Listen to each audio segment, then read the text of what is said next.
Check 1 2. Check 1 2.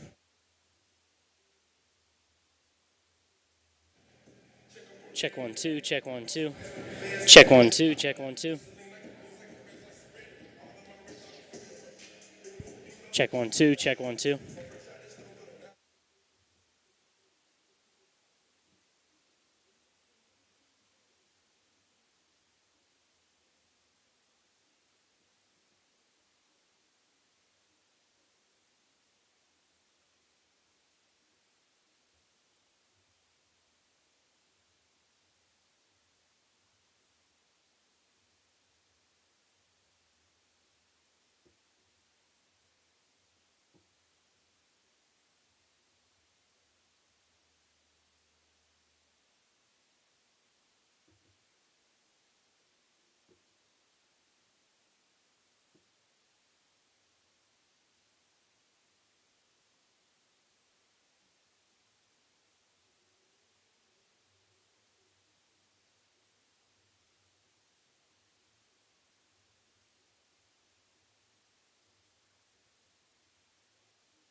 Hi again, everybody, and welcome from the Colby Event Center, where we're set and ready to go for Oberlin Red Devil basketball in the year 2023. And couldn't find a more better setting for Oberlin Red Devil basketball than game number one than here at the Colby Event Center. They played, if you remember back, they had the NWKL, WKAL, where they combined for that volleyball tournament here. And man, that was just so nice that they were able to put that here. It's just got so many games in it, so many courts, and this basketball facility, which will be hosting the 1A Division II state basketball tournaments coming up in March for both the boys and the girls. Colby went for the bid, and they got the bid, as last year was in Dodge City. This year going to be a little closer to home for both of these teams if they're able to make their way down there, but it will be here in Colby. Beautiful day for basketball, as each fan base really showing out pretty good. I know we talked with Coach Gary and Coach Weiss, and he said there is no doubt that Red Devil Country will show up, and I'm sure it was the same thing for the Rawlins County Buffaloes. Obviously, would love to be playing this game in Atwood, and hopefully will soon again after that school fire kind of damaged the court really, really bad, and hopefully, I know they are rebuilding, and hopefully we'll be back there soon, but you can't ask for a better spot to play a home game anyway if you're Rawlins County, as they will technically be the home team tonight, and Oberlin will be the visiting team. So let's take you through our starting lineups here for you tonight, as we'll start with the home team on the scoreboard, the Rawlins County Buffaloes. Rawlins County, once again, coming off of a season last year in which they went 13-8. We're 6-1 on their home court. Their starting lineup: 5'3" freshman Camden Franklin, 5'4" senior Casey Dirks, 5'8" junior Tayton Dewey, 5'9" sophomore Katie Shively, and 5'9" senior Abby Michek. Once again, for the Rawlins County Buffaloes, it's Franklin, Dirks, Dewey, Shively, and Michek. Look for Michek to be kind of the main person to score a lot of buckets tonight. 10.3 points per game last year. Tayton Dewey also has got 11.8 points per game, too. Look for that two-headed monster to be one that the Red Devils will have some troubles with possibly here for you tonight. And the starting lineup for Coach Brandon Gehring's Oberlin Red Devils. Brandon already in his 11th season, and I'm sure it doesn't seem that it's been that long, but yes, he is in his 11th year. 5'10" senior Aiden Witt, 5'6" senior Cameron Oyen, 5'8" junior Michaela Wasson, 5'3" junior Jenna Fortin, and 5'10" sophomore Briley Minnick. The starting lineup for the Red Devils, once again, Aiden Witt, Cameron Oyen, Michaela Wasson, Jenna Fortin, and Briley Minnick, the starting lineup for Coach Brandon Gehring. We're going to take a quick break. When we come back, we will have tip-off here from Colby, as it's Oberlin and Rawlins County to start the 2023 season. This is Oberlin Red Devil basketball on 101.1 KFNF.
Welcome back here from the Colby Event Center, where we are going through the starting lineups on the floor. We gave you those already, taking through them for you one more time.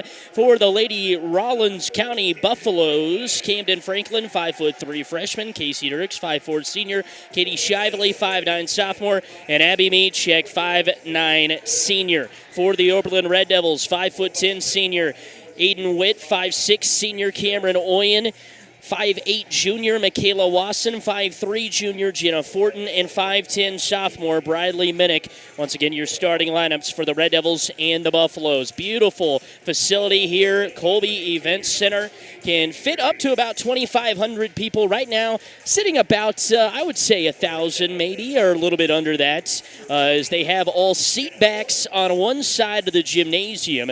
What would be considered the south side of the gymnasium is all seat back seats. Then on the north side, just down the middle are seat backs, but on either side of that is just normal bleacher seating, and then they have a nice little walkway area where the end zones technically don't have any seating up on this little walkway, but then above where the north and south bleachers are, there are more bleachers that can extend out as well, and there's counted 10, 15 more rows of bleachers after that. So certainly a facility that can host a lot of people. They got an auxiliary gym and the main gym here, and that's where we're set and ready to go. Oberlin Red Devil basketball in the year 2023, about set and ready to get tipped off. Boy, what a beautiful day. Man, always love a start of a new winter sports season, and here we go. We are ready to go. Rawlins County and Oberlin. Oberlin 15-7, lost in the sub-state semis last year. Rawlins County feeling a little snake-bitten. They got the 5 seed in their tournament and had to go play Hayes TMP. And if you know anything about local basketball, Hayes TMP, man, they are a tough squad, both girls and boys. Here we go. We are set and ready to go. It'll be Minnick tipping it up alongside of Meachek. The rivalry is underway here, and quickly the Buffaloes have the basketball. They get it down the floor. Quick shot from a 3 from the left side. Long Bree Brown brought down here by Jenna Fortin. She's looking to get it off to somebody. Swings it up to the top of the key. No, Meachek will try to go in for the steal, and we will have our first foul of the game. So here we go. Meachek will pick up her first foul, and team foul number 1 here for the Buffaloes. Cameron Oyen will inbound. She gets it in, bringing it across the timeline. Here is Fortin, swings it over to the right side. Minnick pump fakes, driving, baseline, looks it up, and she'll be fouled as she makes her way to the hoop on the right side. Was going for the right block and try to get it up there with the left hand. It almost got it to go, but instead she'll be fouled, and she's got a couple of shots to start this contest and a chance for Oberlin to score their first points of the season. Bradley Minnick at the free throw line, 13-17 there last year. And her first one is up on the way and clanks off side iron and falls down. So a couple of new rules across all phases of high school basketball. We'll get into that a little bit here in a second. Minnick, second free throw on the way, and it drops in.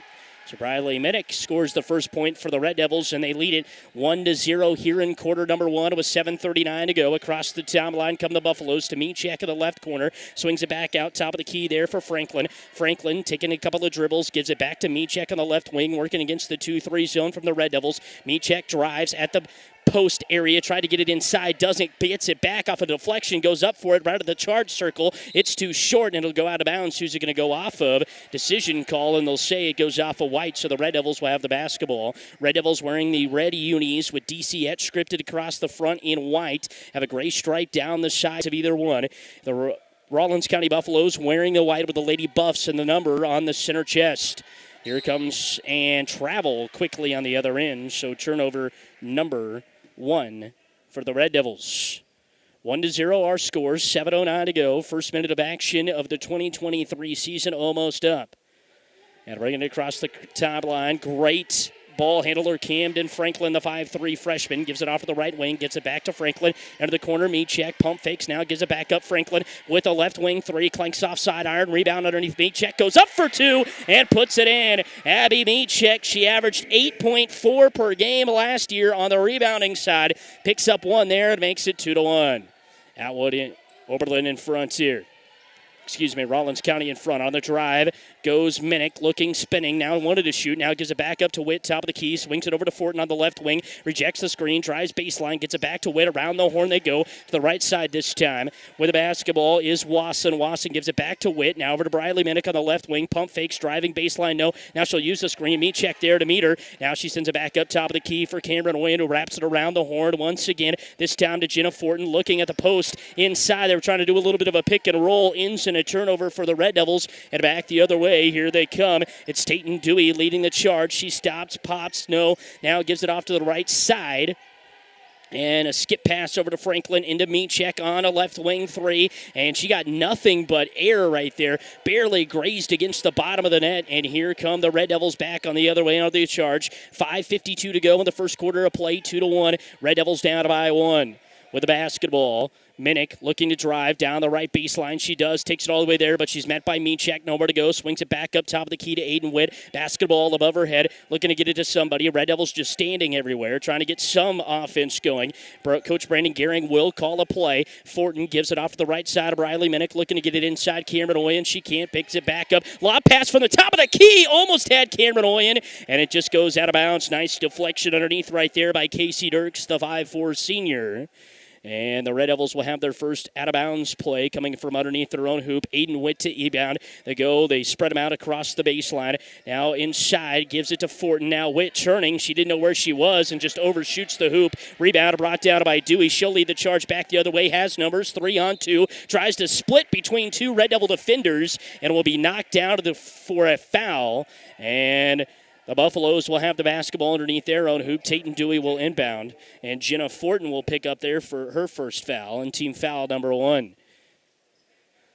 Lobs it in there to Franklin. Franklin wanting to drive. Gives it back over this time to Casey Dirks on the left wing to Dewey. Lob pass over the top there to Camden Franklin, but she says she travel as Dewey just lobbed it up over the top of that Red Devil D that was kind of extended to the 2-3 zone, and it just got Dewey out of position enough to where she had to walk with the basketball. And here come the Red Devils again with the basketball. 4:58 to go, 2-1. Red Devils down by 1 into the left corner. Swings it back up to Fortin on the left wing. Skip pass over to Briley Minnick on the right wing. Looking, finds a cutting. No! In and out of the hands of Michaela Wasson. And it's turnover number 3 for the Red Devils. 3-1 of the turnover margin in favor of the Red Devils. Not something that they want to be in favor of. Red Devils averaged 16.9 per game last year. 18.1 for the Buffaloes, though. So Lady Buffs with the basketball, 2-1, 4:45 to go in the first quarter of play. A couple of subs checking in for either side as some of the starters trying to get a breather here. Across the timeline comes Camden Franklin, standing with the basketball between the circles. Gives it to Meachek. She'll drive left baseline, met there by Aiden Witt. Kicks it back out. Franklin for 3, and it'll clank in and out. Rebound brought down on a backside. Rebound right there. It's Elsie Larson, the freshman, and then she'll draw a foul on the far side of the courts. And if you're Coach Hornink, you're not liking that one. So Tatum Dewey, as you're 94 feet away from the basket, and you're getting that foul. 4:29 to go, 2-1. Red Devils down by 1. Haven't had a point since about the 7-minute mark, and it just came on a free throw. Gets it off to Briley Minnick on the right side, driving left baseline, looking, lobs it up, and she's fouled as she makes her way all the way to the rack. So Briley Minnick, today, so far, 1 for 2 at the line. And Katie Shively will take that foul. Her first, and the first one splashes in there for Briley Minnick. So we're tied up at 2 apiece here with 4:17 to go. Briley Minnick's second free throw on the way. Clanks off back iron. So she goes 1 for 2 again, but ties the game at 2 apiece. And quickly the Buffaloes back the other way, trying to get it into the corner there. As she was looking for Paige Lankus. Macy Weigel checks in, but it'll go down as a turnover. So the second for the Buffaloes. Jenna Fortin the point guard, running it across the timeline, looking, gives it off left wing for Larson. Basketball above her head, pump fakes, gets it to Jenna Fortin. Pump fakes, gets it into the short corner, kicks it back out. Elsie Larson pump fakes herself. Now driving, tried to dump it off to the short corner again for Cameron Oyen. Instead, Michek is there. She swipes it away. Tate and Dewey bring it up the right side of the floor. Left to right across your radio dial, puts it into the corner. Franklin basketball above her head, dumps it off underneath. Michek goes up, swatted away, gets her own basketball back, and Elsie Larson swats her from behind. How about the play from the freshman right there to keep the Buffaloes off the scoreboard? 2 apiece, 3:30 and counting to go here in quarter number 1. Forward with the basketball, gets it short corner, Macy Weigel, and we got a foul. Macy Weigel, she stuck out that forearm, thought the foul might be on her, but instead it'll go on the Lady Buffs. And with 3:24 to go, the Red Devils will have the basketball underneath their own hoop. That is team foul number 5 already on the Rawlins County Buffaloes, as that one goes against me. Check her second. And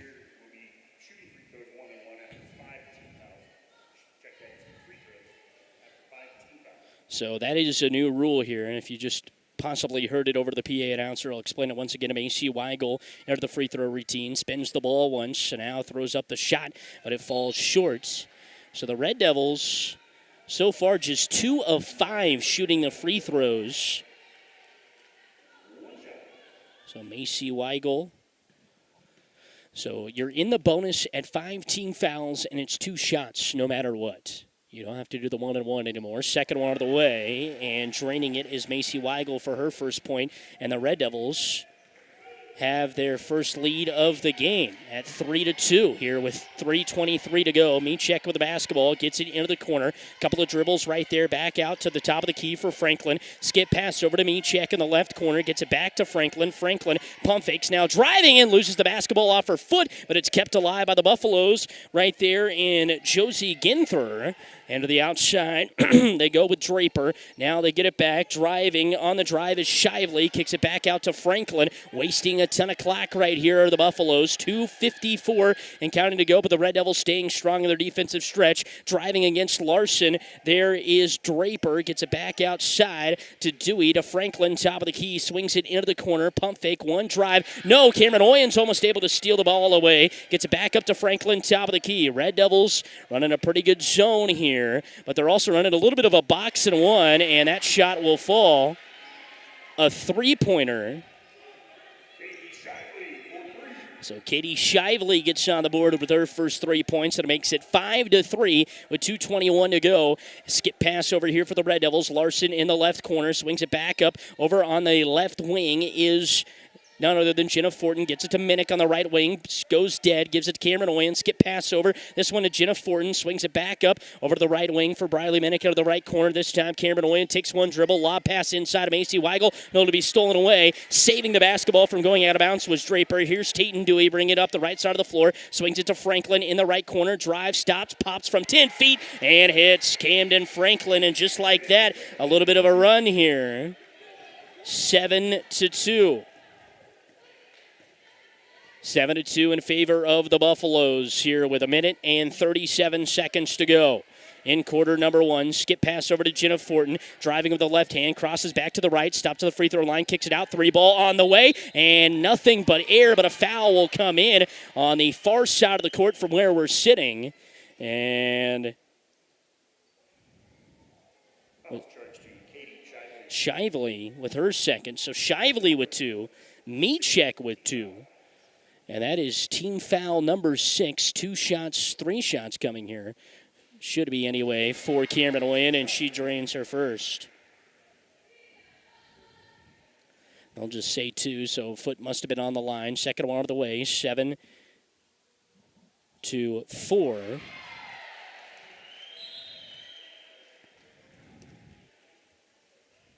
And it was 3.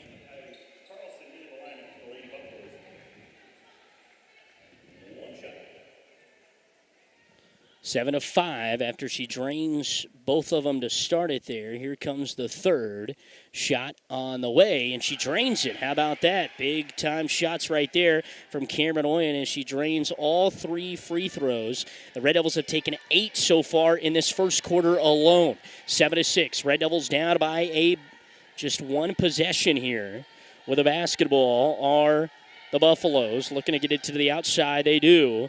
3 on the way from Draper. Misses it short iron. Rebound brought down there by Kettrell. The push ahead here from Jenna Fortin. Lob pass over the top of everybody. Stopping and popping with it is Michaela Wasson, but misses it too hard off the backboard. Loose ball underneath. Getting after it is Cameron Oyen, but Tatum Dewey rips the ball away from her. She's on a run out. Doesn't have numbers. 1-on-3. Trying to take it all the way to the rack with 52 seconds to go, and she's fouled in the process. Jenna Fortin will pick up her first foul here. 7-6, 52 seconds to go before the quarter break. And Jenna Fortin will pick up her second foul. So Jenna with 2. And second just team foul on the Red Devils. Dewey looking to get it in. She does. No, it'll be almost stolen away down there by McCaden Kettrell, who knocked it out of bounds. As they're running a little bit of a box action, Dewey will come out of trying to get the basketball to somebody. And now Mariah Mosley will, the 5'7" sophomore. She lobs it in over the top of everybody to Carlson, trying to get it inside. Dewey's just able to pick it up. Dewey stops, Potts gets it back to Carlson. Now back up to Dewey. Stops, she pops a 3 and hits. There she is, Tatum Dewey, her first 3 points of the year, and it makes it 10-6. Red Devils down by 4 with 32 seconds to go. With the basketball, Michaela Wasson swings into the right corner, now into the short corner, finds Cameron Oyen wide open underneath, but just too strong with it. And the Lady Buffaloes come down with a rebound. It's Kennedy Tim. She gets it out to Dewey, who brings it across the timeline with 16 seconds to go. Dewey stops, pops again, and this one rattles around on every part of the rim, but finally comes down. Bradley Minnick with the rebound, racing it up the right side of the floor, right to left across the radio dial, trying to take it all the way to the rack. She's just got a few seconds left. 3 down to 2. She's in trouble, bounces it underneath. And that will be the final play of the first quarter. So after 1 quarter of play, Tatum Dewey putting her name on it with just 40 seconds to go, hitting a big 3 to give the Buffaloes a 4-point lead. 1 quarter down here from Colby. It is Oberlin down 10-6 to the Lady Buffaloes. It's Oberlin Red Devil basketball on 101.1 KFNF.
Welcome back here from Colby. 10-6 our scores. We start the second quarter of play. Red Devils with the basketball, and they'll turn it over to start it out. 5 for the Red Devils and 3 for the Buffaloes. Really kind of limited the turnovers down the stretch there in that second half of the first quarter, I guess if you want to say.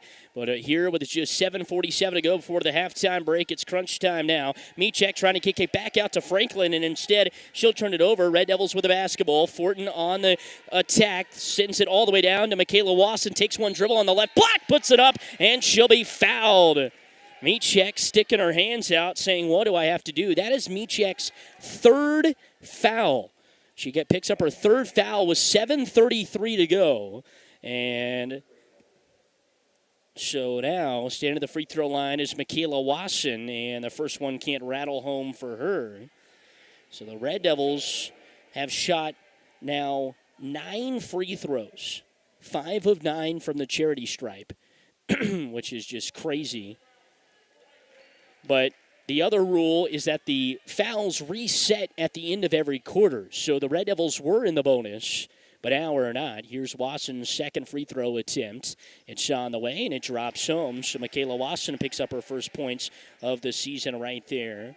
And picks up another made free throw here for the Red Devils, 6 of 10 from the charity stripe. Atwood has not been there yet. Franklin with the basketball, brings it across the timeline, gets it to Micek on the left wing, swings it around to Dewey. Dewey with the basketball, looking to drive. No, she pops it inside of Micek. Couple of dribbles, working against Witt. Nowhere to go. She's pressed up against the baseline, kicks it out. Franklin with the left wing three, clanks offside iron. Micek with a rebound underneath, tapped around, and the Red Devils are able to come down with it.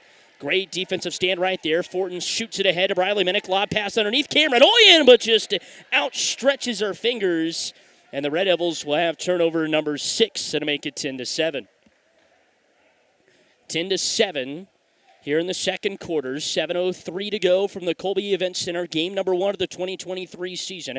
Across the timeline comes Dewey. Once the screen stops, pops it, gives it off this time. Micek with the right wing three. Shoots it too long. Long rebound brought down there by Briley Minnick. She charges it up the left side of the floor, looking to get it to somebody. She does to Fortin, who stands right at the circle, inside the circle, at half court. Gives it off to Briley Minnick on the right wing, looking to drive, rejects the screen, trying to drive to the right again. Now she does. Gets all the way to the baseline. Spots, turns, pops, and it's just too short. What a move right there by Briley Minnick.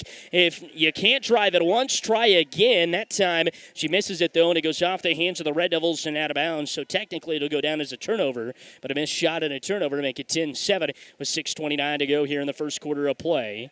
Buffalo's back with the basketball as they bring it across the timeline. Franklin on the left wing gets it over into the corner there for Shively. Sends it back up to Franklin. Around the horn they'll go. No stop. And popping the three is Dirks, and she'll hit it. Casey Dirks from downtown. And it's 13-7. Red Devils down by 6.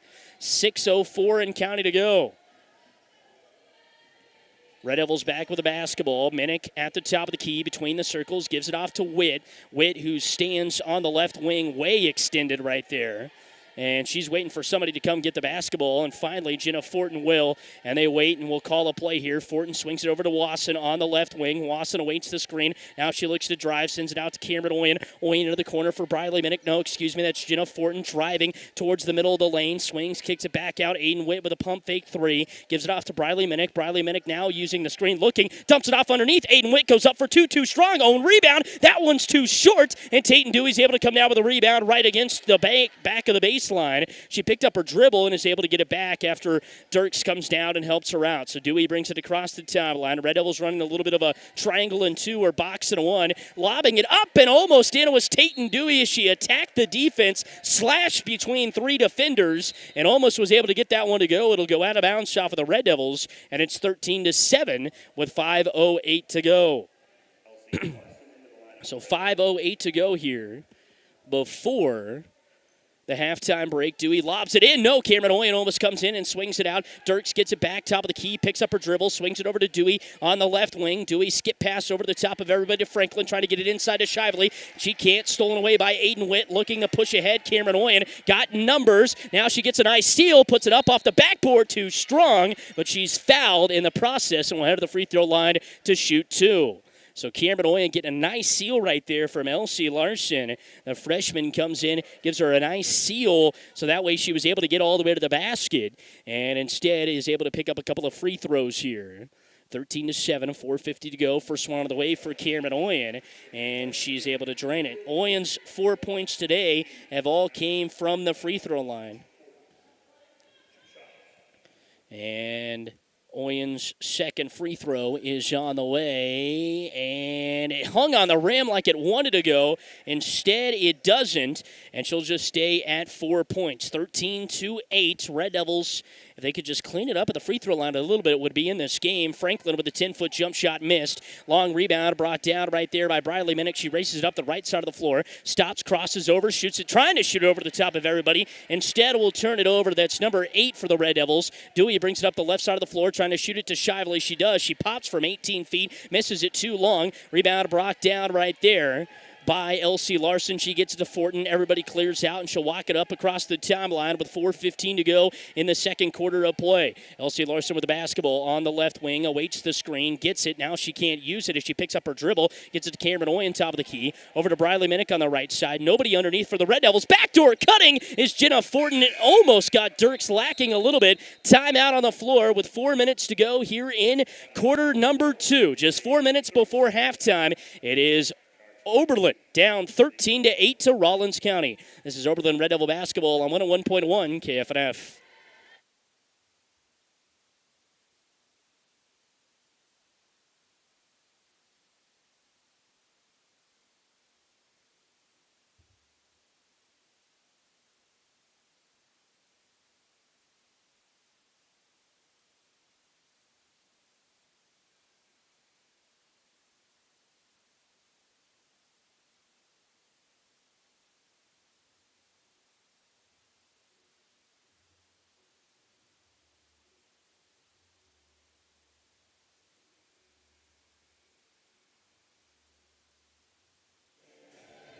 Back here from Colby out of the Rawlins County timeout. That was our first timeout we've had this whole entire game.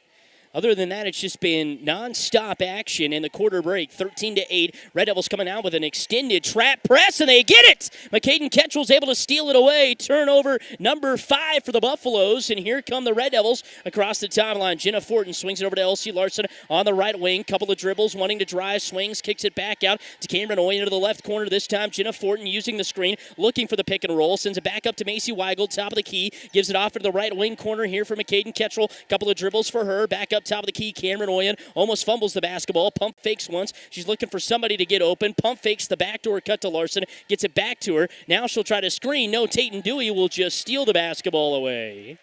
And they'll say jump ball. So it'll end up being a turnover for the Red Devils. 5 of those for the Buffaloes. 8 for the Devils. 13-8. Buffaloes in front with 3:12 to go before halftime. Cameron Oyen going one-on-one with Camden Franklin right on the half-court line is called for a foul. Coach Gehring kind of saying, what else does she have to do to not make that a foul? Because it could have went either way, but it goes in favor. And that is just foul number 3 for the Red Devils. So the Red Devils have been running a little bit of that box and one, triangle and 2 action. This one's almost stolen away by Cameron Oyen. Dewey's able to finally bring it down.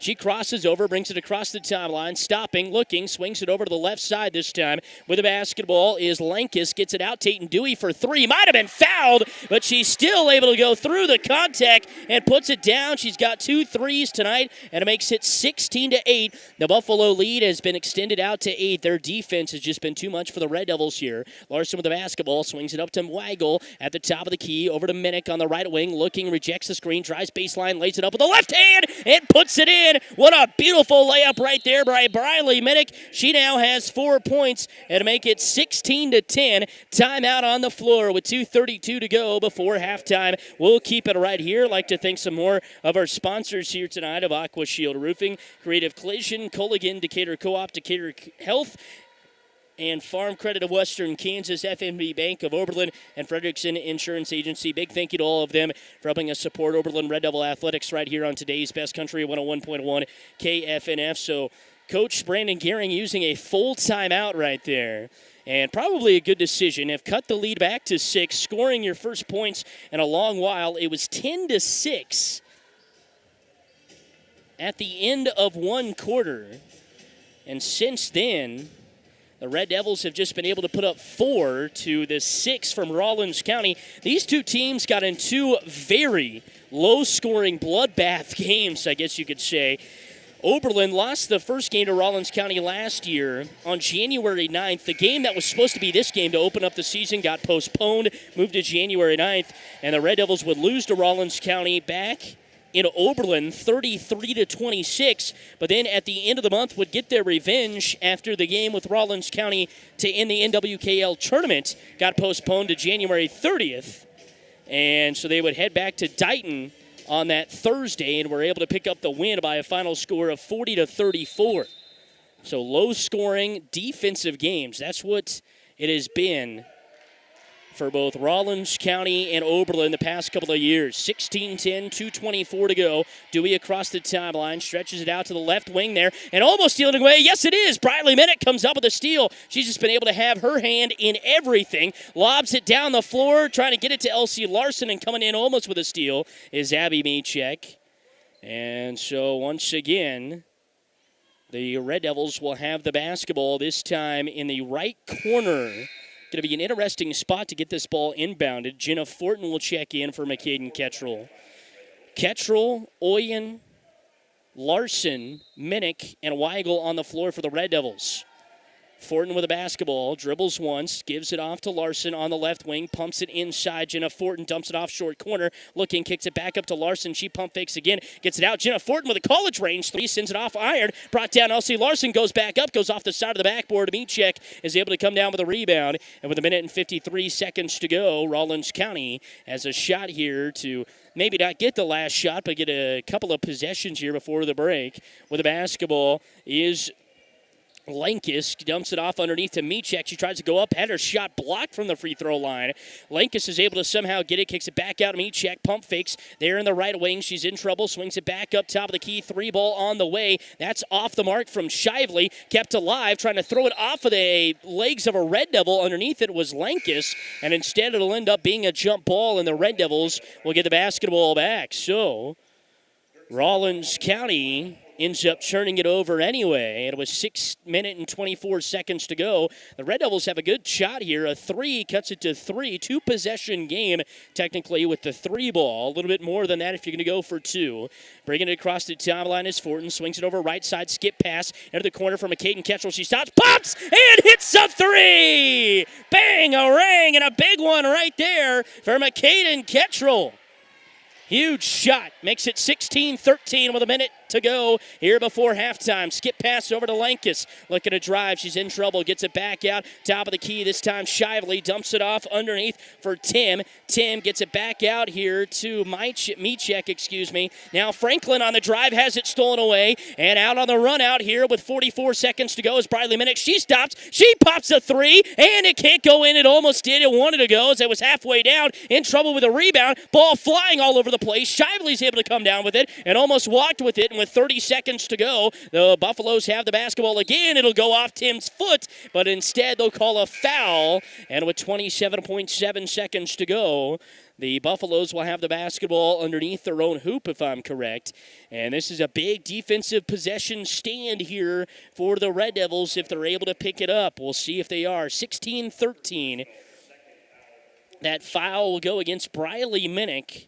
Only the second foul here in this quarter. Looking to get it inbounds is Casey Dirk. She's in trouble. Dumps it off underneath, kicking it back out to Franklin. Wraps it around to the top of the key to Tim. Back out, long range three. Casey Dirks again.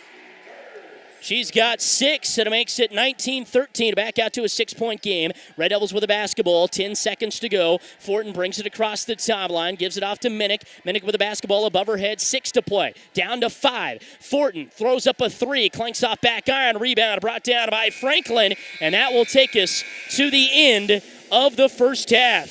So they say it was a 2 there for Dirks instead of a 3.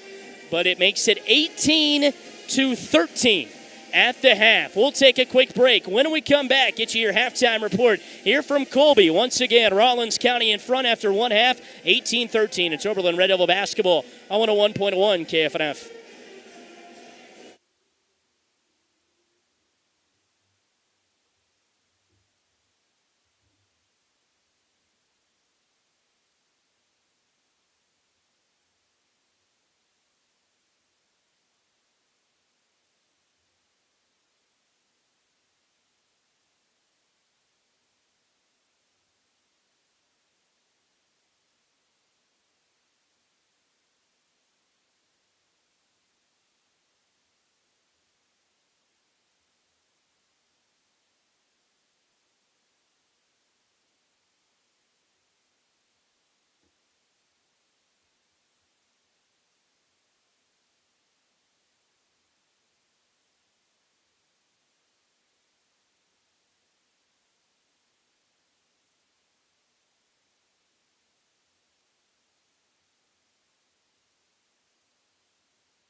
Welcome back here from the Colby Event Center. Each of the varsity boys teams out there warming up. Currently are just getting up some shots here at halftime because we are at halftime. And the Rawlins County Buffaloes hold the lead 18-13. Red Devils cut it to 3 there with about 30 seconds to go, but a big time 3 we thought, but really turned into a 2 from Casey Dirks. Puts it at 18-13 here at the break. Take you through your quarter scoring. It was Rawlins County leading after one quarter 10-6.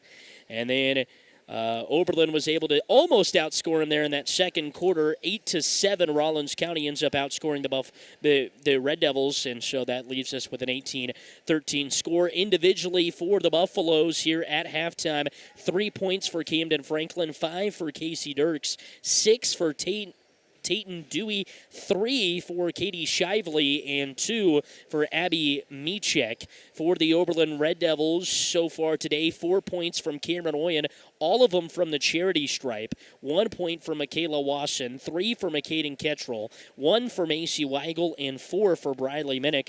The Red Devils, the only team to shoot free throws so far today, and they are 7 for 12 here at the half. So they shot 12 free throws to Rawlins County's 0. But Rawlins County has drained, count at 1, 2, 3, 4, 5, just 5 threes there. 4 threes, excuse me, in that first half, while Oberlin has just drained 1. They haven't attempted as many either, but and that's not really where the Red Devils like to shoot the basketball anyway. Just last year, shot 18% for 3, but that's where Rawlins County really thrives, shooting 31%, and that's pretty good. They made 77 total threes last year, which in the grand scheme of things for girls basketball, 77 threes as a team is very well, especially if you kind of want that three-point percentage above 30, and that's where it was, man, 31%, and they are shooting it lights out today. Have certainly attempted a lot, but have made a lot as well, and that's really what has kept them in this ball game. But it's been really a bar-none defensive battle. We do have quite a few points here at halftime for either side, but it is a defensive battle here today. The Red Devils just 6 points in the first quarter, 7 in the second, so still looking for that first double-digit quarter, and we'll see if they can get it in the second half of play. We'll take a quick break. When we come back, we'll have second half action. It's Rawlins County leading Oberlin here at the half, 18-13. Oberlin Red Devil basketball on 101.1 KFNF.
Welcome back here from Colby, where we are almost set and ready to go here for the second half of action as the Lady Red Devils down 18-13 here to the Buffaloes.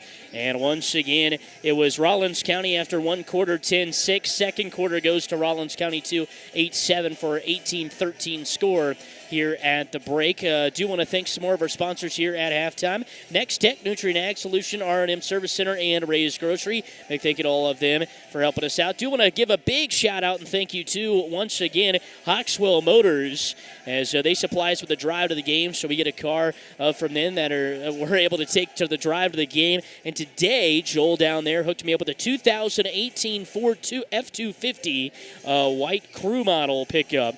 And man, is it just a nice pickup. Got a power stroke in it as well. If you want any more information, give them a call. Give Joel a call. He will certainly be more than happy to show you around. Or if you're just looking maybe for a detail on your car, an oil change, whatever, head on down there to Hawkswell's. They're right on B Street in McCook. You can't miss them. Just right across the street from the old Chief Motel or Video Kingdom. Or VK Electronics, I should say. They're in downtown and on B Street in McCook. Make sure you check them out. And once again, Hawkswell Motors supplying us with a drive to the game today. Big thank you to Joel. He's been doing that all year, and I can't thank him enough. Saved us a lot of time at the radio station, figure out cars and stuff like that. So he's helped us out a lot. Big thank you to Joel once again down there at Hawkswell Motors. So Oberlin, 18-13 down here at the break. And you got to think Coach Gehring was saying, hey, we're doing everything we need to do. He said, we just need to play. You kind of heard that in the pregame show. He said, we just got to know our roles and play our defensive-minded basketball. And he's like, we know it's going to be tough to score sometimes, but we're going to, with our defensive play, we're going to give ourselves a shot every time. And I'm sure that's what he's thinking here. Only down by 5 of the break to Rawlins County, who really, if you look at some rankings, they're getting close to getting up there. You know, with Tatum Dewey along with Abby Meachek. Katie Shively herself, the sophomore, 5'9", didn't see a whole lot of action last year, but by golly, this year she's playing pretty good. She's, a 5'9" sophomore, so she's pretty good. Then you got Camden Franklin, a true freshman, a point guard, and Casey Dirks, who can shoot it from anywhere on the floor. So this is a good Rawlins County Buffaloes team. But Oberlin so far hanging with them with their defense, and they'll try to keep that going here in the second half of play, and we'll see if they can do it. So second half action here from Colby, 18-13, Oberlin and Rawlins County. And we are underway, second half action. Franklin quickly gets it to Shively on the left wing. Looking, tries to kick it out, and try to get it to Dewey, who was cutting out a little UCLA cut through the middle of the floor. But instead it's knocked out of bounds. But the Buffaloes do retain it as they see it went off of the Lady Devils. Across to the right side of the floor. Skip pass this time to Shively on the left wing. Lobs it up to Dewey. Dewey trying to swing it to somewhere. She does. Lobs it up underneath. Meachek with a couple of dribbles, and it's stolen away by Briley Minnick. She's been able to do that a couple of different times tonight. Minnick brings it across the timeline up the right side of the floor. He gets it to Jenna Fortin. Jenna Fortin back to Briley Minnick on the right side. Back to Jenna Fortin, top of the key. Swings it around the horn over to the left side of Michaela Watson. One dribble. Back up top of the key between the circles. Oyen into the right corner there for Jenna Fortin. Basketball still above her head. Swings it back out to Briley Minnick on the right wing, looking for somebody to get open. Now she stops. No, she'll pop a three and hits it. Briley Minnick from downtown. She's got 7. And what a start there for the Red Devils. Down by 2 just like that. 18-16 with 7 minutes to go here in the third quarter of play. Skip pass. This one goes over to Casey Dirk. She's got the shooter mentality. Gets it back to the outside. Tatum Dewey looks, stops, pops the 3. Can't hit her third one of the night. And instead the offensive board goes down to Franklin. Gets it to Dewey underneath, who puts it off glass and in. Tatum Dewey with the garbage cleanup kind of right there from Camden Franklin, and it's 20-16. 4-point gain with 6:39 to go. Backing her way down is Fortin looking, kicks it back out. Pump fake for Michaela Watson to Cameron Oyen, top of the key. One dribble. Briley Minnick just hit the 3. Stopped, spins off of the screen, uses it again, drives in the middle of the lane, kicks it out. Michaela Watson from the college line stops and pops a 3. It's way long, clanks off the back iron, off the backboard and into the hands of Dirks, who gets it ahead to to Franklin, brings it across the timeline, up the right side of the floor, and she will get called for a double dribble as the ball kind of got caught on her hip area, and then she went to dribble it again. That does go as a double dribble, 20-16, 6:10 to go. Red Devils with a basketball and a chance to cut it to 4. They cut it to 2 to start that second half, but two-pointer back the other way.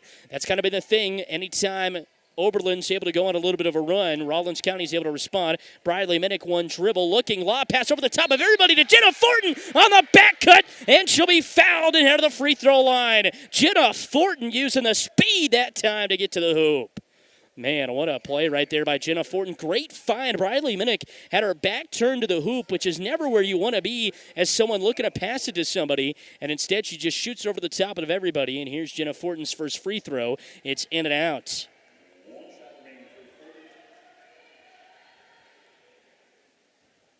So Jenna Fortin, once again, back at the free throw line. No points for her today, and she does get one there. She goes 1 for 2 from the charity stripe.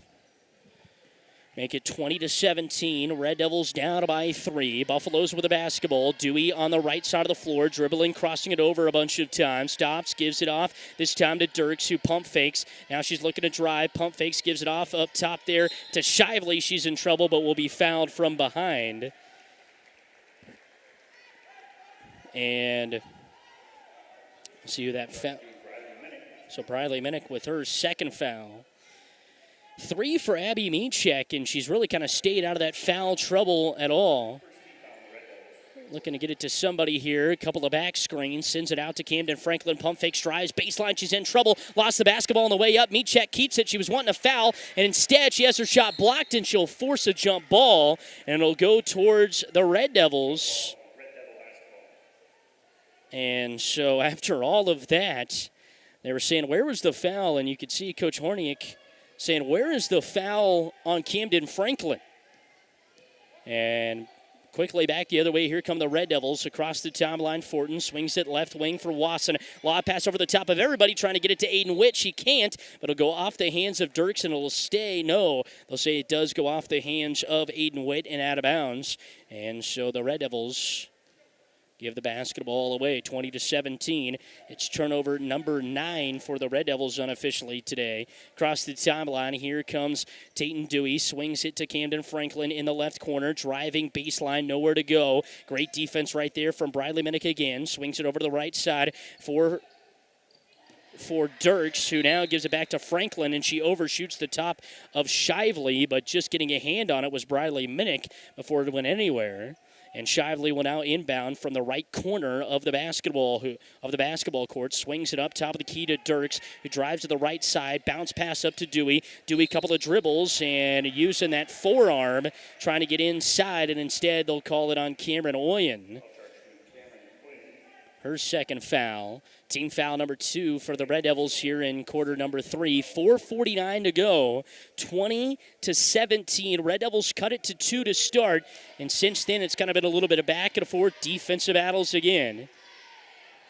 Rawlins County with the basketball, looking to swing it to somebody, brings it back up top of the key, pump fakes, Meachek's driving down to the right block. Now she kicks it back out. Camden Franklin from 15 feet, missed it, coming in with a backside board. Right there is Cameron Oyen, but she's double teamed right along the baseline, is able to get it out, and instead a timeout will be called. Pretty smart right there by Brandon Gearing, as he thought Cameron Oyen was going to be trapped and was just able to use the timeout. 4:27 to go in the third quarter of play. We'll take a timeout with them. Oberlin down 20-17. It's Oberlin Red Devil basketball on 101.1 KFNF.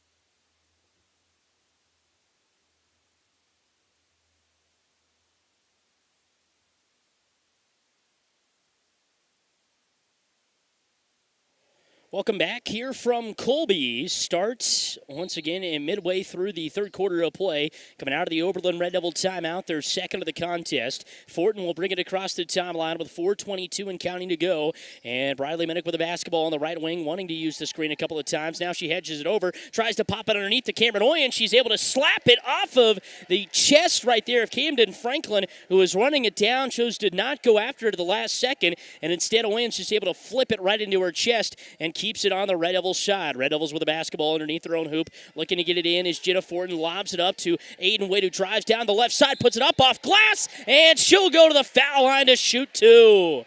Thought there could have been a charge, but I think they say Michek was too far inside the charge circle. And so heading to the free throw line will be Aiden Witt.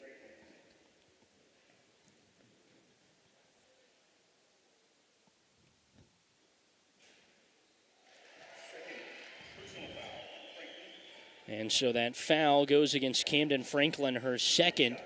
And the first free throw from Aiden Witt falls short. Second one on the way, and Witt drops it home. Big free throw light there. It's got it to a 1-point game. So 20-19. Red Devils down by just 1 point. 4 minutes and counting to go in the third quarter of play. On the drive is Dirks in trouble. Gives it out to Michek. Michek's there, and reaching around is Cameron Oyen. Just going a little too hard right there. And Brandon Guerin saying, hey, just use your head. Love the aggressiveness, but just be smart with when you're going to be aggressive. Kind of catch them off guard when you're going to be aggressive. Third foul on Cameron Oyen. Buffalo's back with the basketball. Third foul for the Red Devils in this quarter. On the drive is Shively trying to take it down the right baseline, and slapping it out of bounds will be Jenna Fortin. She thought it went out of bounds on Shively, but instead they will say it goes off of red and it'll stay with the white jerseys. Underneath the hoop to inbound will be Tatum Dewey. Dewey with 8 points leads the team for the Buffaloes, looking to get it into somebody. Now she lobs it up to Michek, who gives it off to Franklin. Franklin with the basketball, nowhere to go, and she double dribbles with it again. In trouble. Cameron Oyen was standing with her hands out trying to get it to somebody. Timeout on the floor, taken by Rawlins County, and with 3:40 to go in the third quarter of play. It's Rawlins County 20, Oberlin 19. Oberlin Red Devil basketball here on 101.1 KFNF.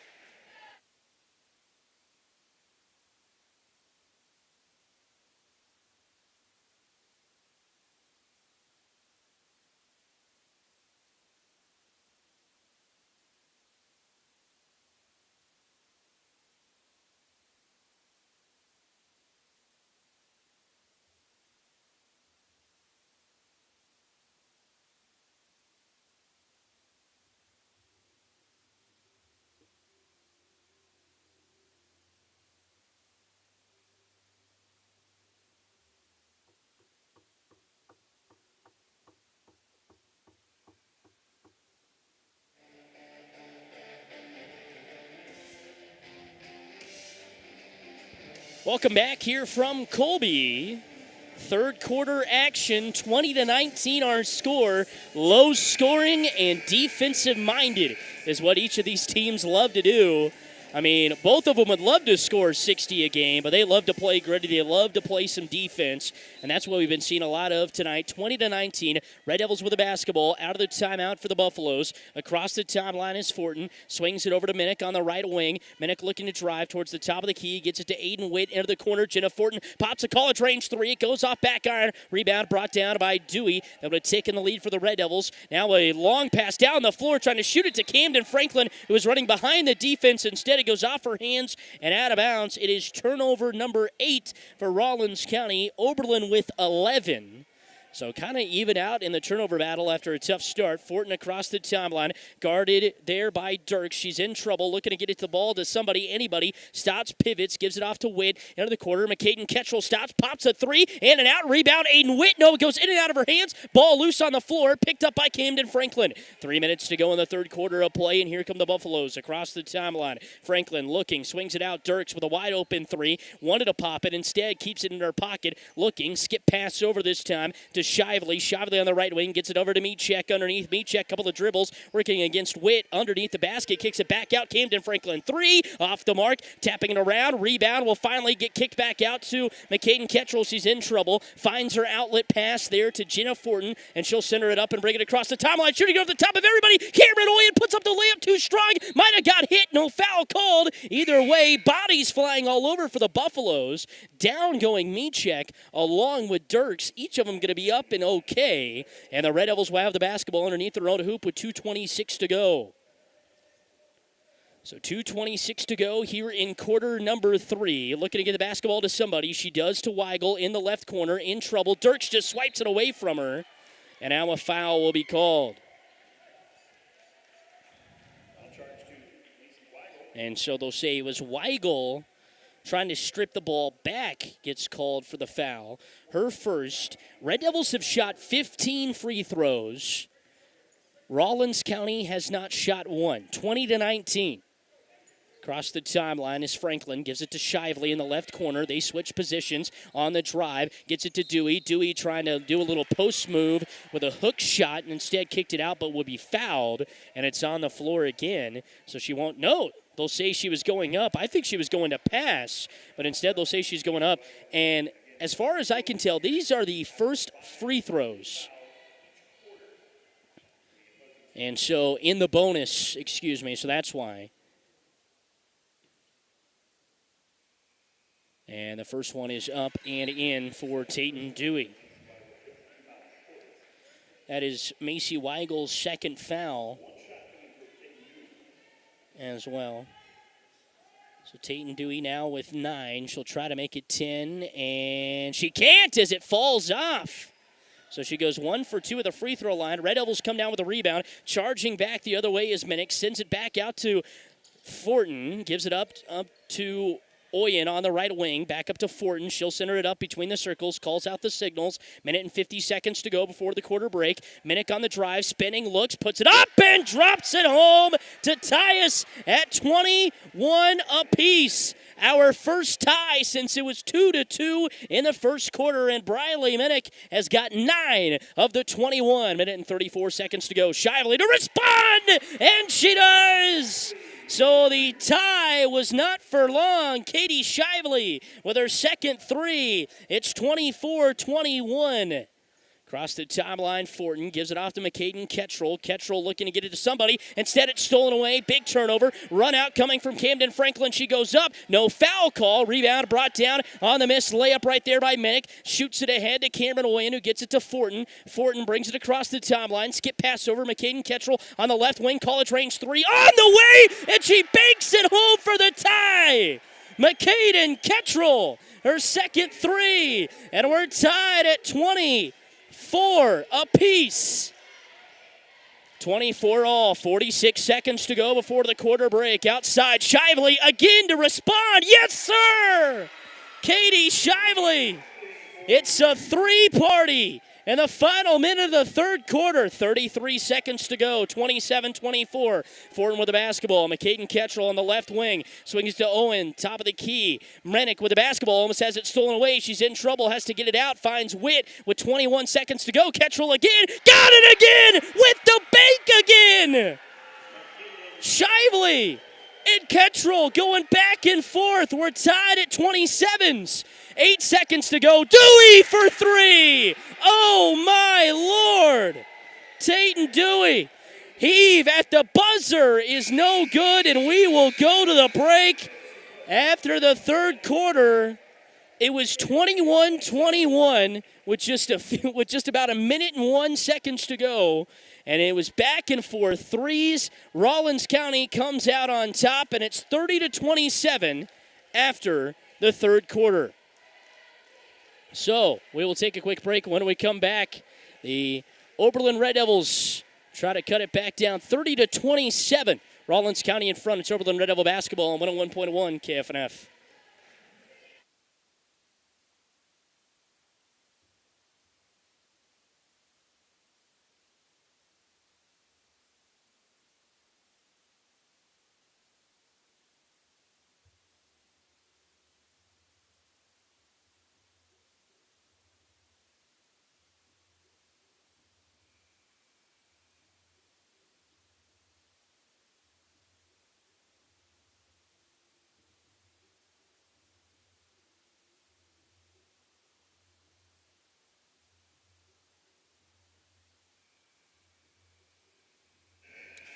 Welcome back here from Colby, and if you're just joining us or you maybe left, turn off the radio for a second or two, you're thinking, man, this game isn't going to get to 30 points. Well, we got it to 30 points in just a couple seconds there to end the third quarter of play, 30-27. Rawlins County with the Buffalo to start the fourth quarter of play, 30-27 after three of them. Rawlins County with the basketball. Meachek into the short corner. Tried to force it back out, and it was almost knocked away.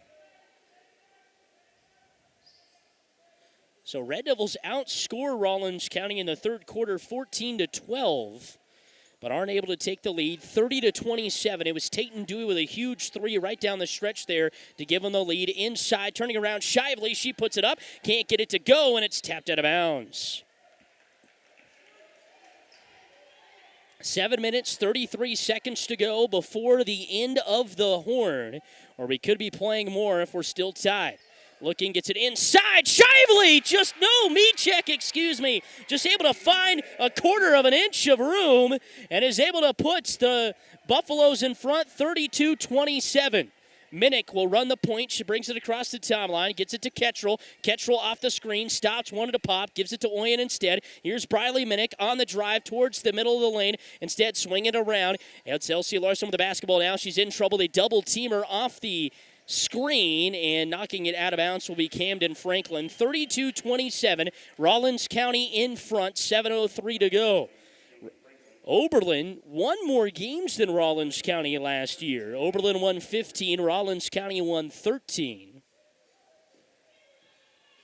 Oberlin with the basketball. Minnick swings it up, top of the key. Kettrell driving down the right baseline, in trouble, no stops, pops from 10 feet and gets it to go. She can't miss. McCaden Kettrell, the leading scorer with 11.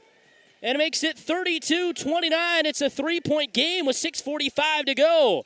Around the horn, here's Sturks with the basketball. On the right wing, looking, pops, gives it to Dewey. Basketball above her head. Swings it around the horn. They go here for Franklin. Down the baseline to the left side. She'll be fouled. And are they going to say it's underneath her on a shot? She tried to attempt a shot right at the last second. And instead, it's going to be underneath. That is Briley Minnick's third foul. She has three. Weigel with two. Fortin with two. Oyen with three.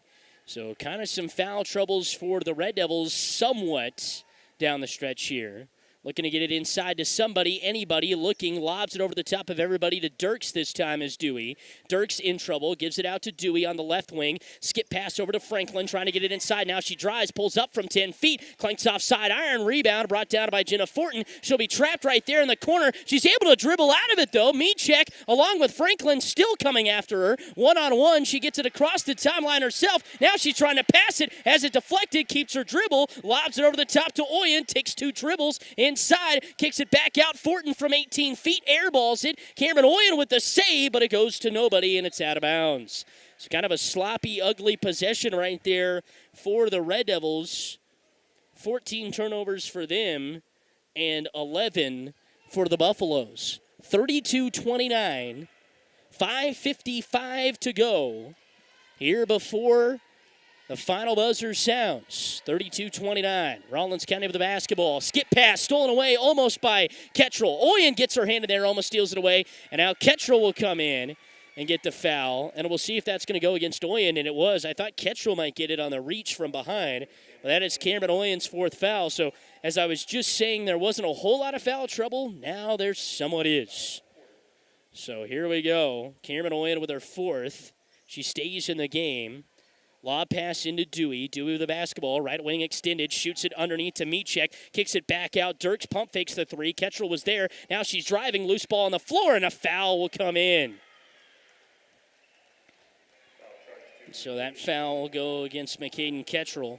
Her first and team foul number 3 of the fourth quarter here. 5:33 to go, 32-29. Dewey to inbound, looking, swings it out. Franklin, left wing three off the out-of-bounds play, clanks off back iron. Rebound brought down by Witt. She's double-teamed right there by Dewey, and a jump ball will come in. How about that? Tatum Dewey stealing a possession back, and that's what, oh, no, and instead it'll go towards the Red Devils. Didn't see where the arrow was pointing. That is my bad on the call right there. But the Red Devils will have the basketball. 5:25 4:24 to go. Across the timeline comes Fortin. Gives it off to McCaden Ketchell off the screen. She's been hot, scoring a lot of the Red Devils' points down the stretch here. Gets it to Fortin in the right wing. Fortin on the drive, kicks it back out. Aiden Witt pops a three and airballs. It's 32-29. 5:08 to go here in the fourth quarter. 3-point game in favor of Rawlins County. Oberlin has not led this game since they led 1-0 to start it. To the outside of Check for three. Air ball. Long rebound brought down by Minnick. Shoots it out to Fortin. She's in trouble and is fouled from behind. That'll go against Dirks. And it'll be foul number 2 right there.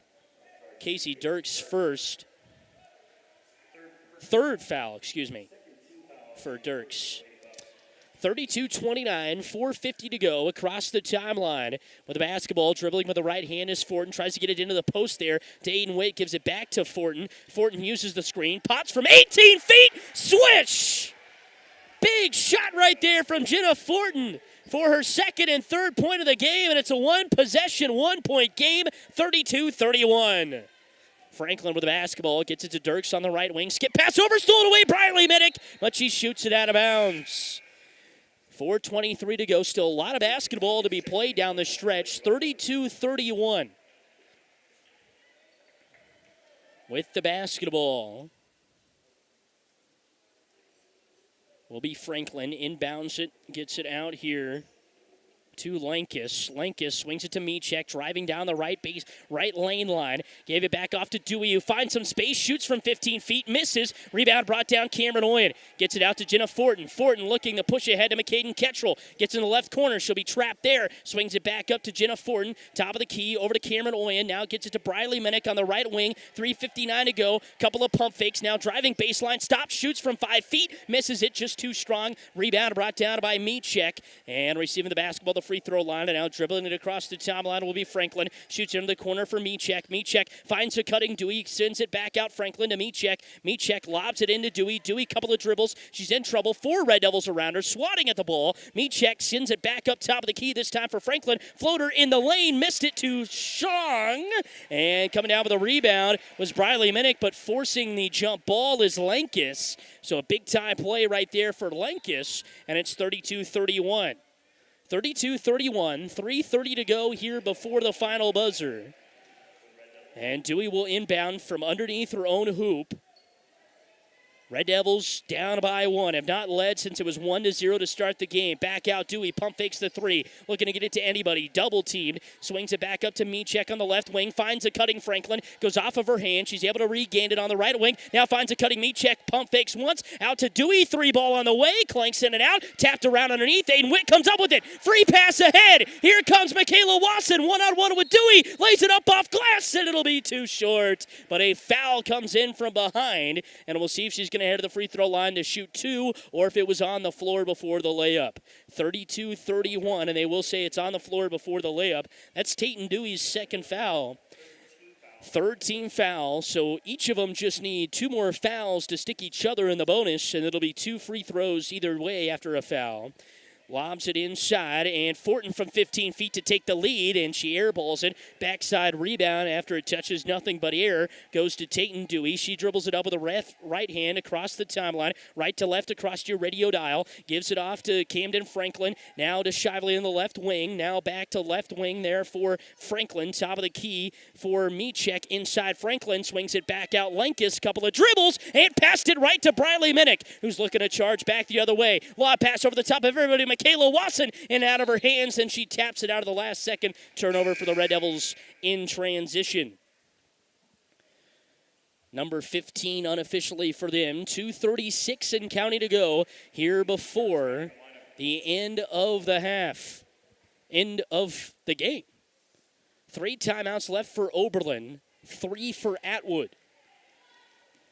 Across the timeline for the Buffaloes comes Franklin. Brings it up to the right side of the floor. Swings it over to the left side here for Shively. Basketball on the right hip. Swings it up top of the key. Pump faking is Dirks. Gives it off to Dewey. Dewey top of the key. Basketball above her head. Awaits the screen. She'll get it. Use it. Tries to drive with the right hand. Nowhere to go. Skip pass over. This one to Shively. Pump fake strides. Puts it high off the glass. Rebound brought down there by Briley Minnick again. She's in trouble. Looking to get it to somebody. Now skips it all the way out to McCaden Ketchel, who brings it across the timeline. She'll be double teamed right there. Is able to get rid of it just in time. Jenna Fortin with the basketball. Finds a cutting Cameron Oyen down the lane, who puts it up and in for two. And the Devils have the lead for the first time since the first quarter, and it comes with 1:50 to play in the contest. Cameron Oyen.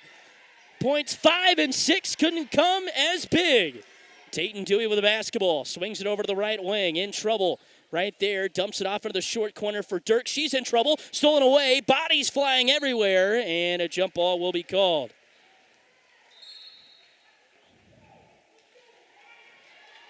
So jump ball, timeout on the floor, taken by the Red Devils. 33-32. Timeout on the floor. We'll take one with them. This is Red Devil basketball on 101.1 KFNF.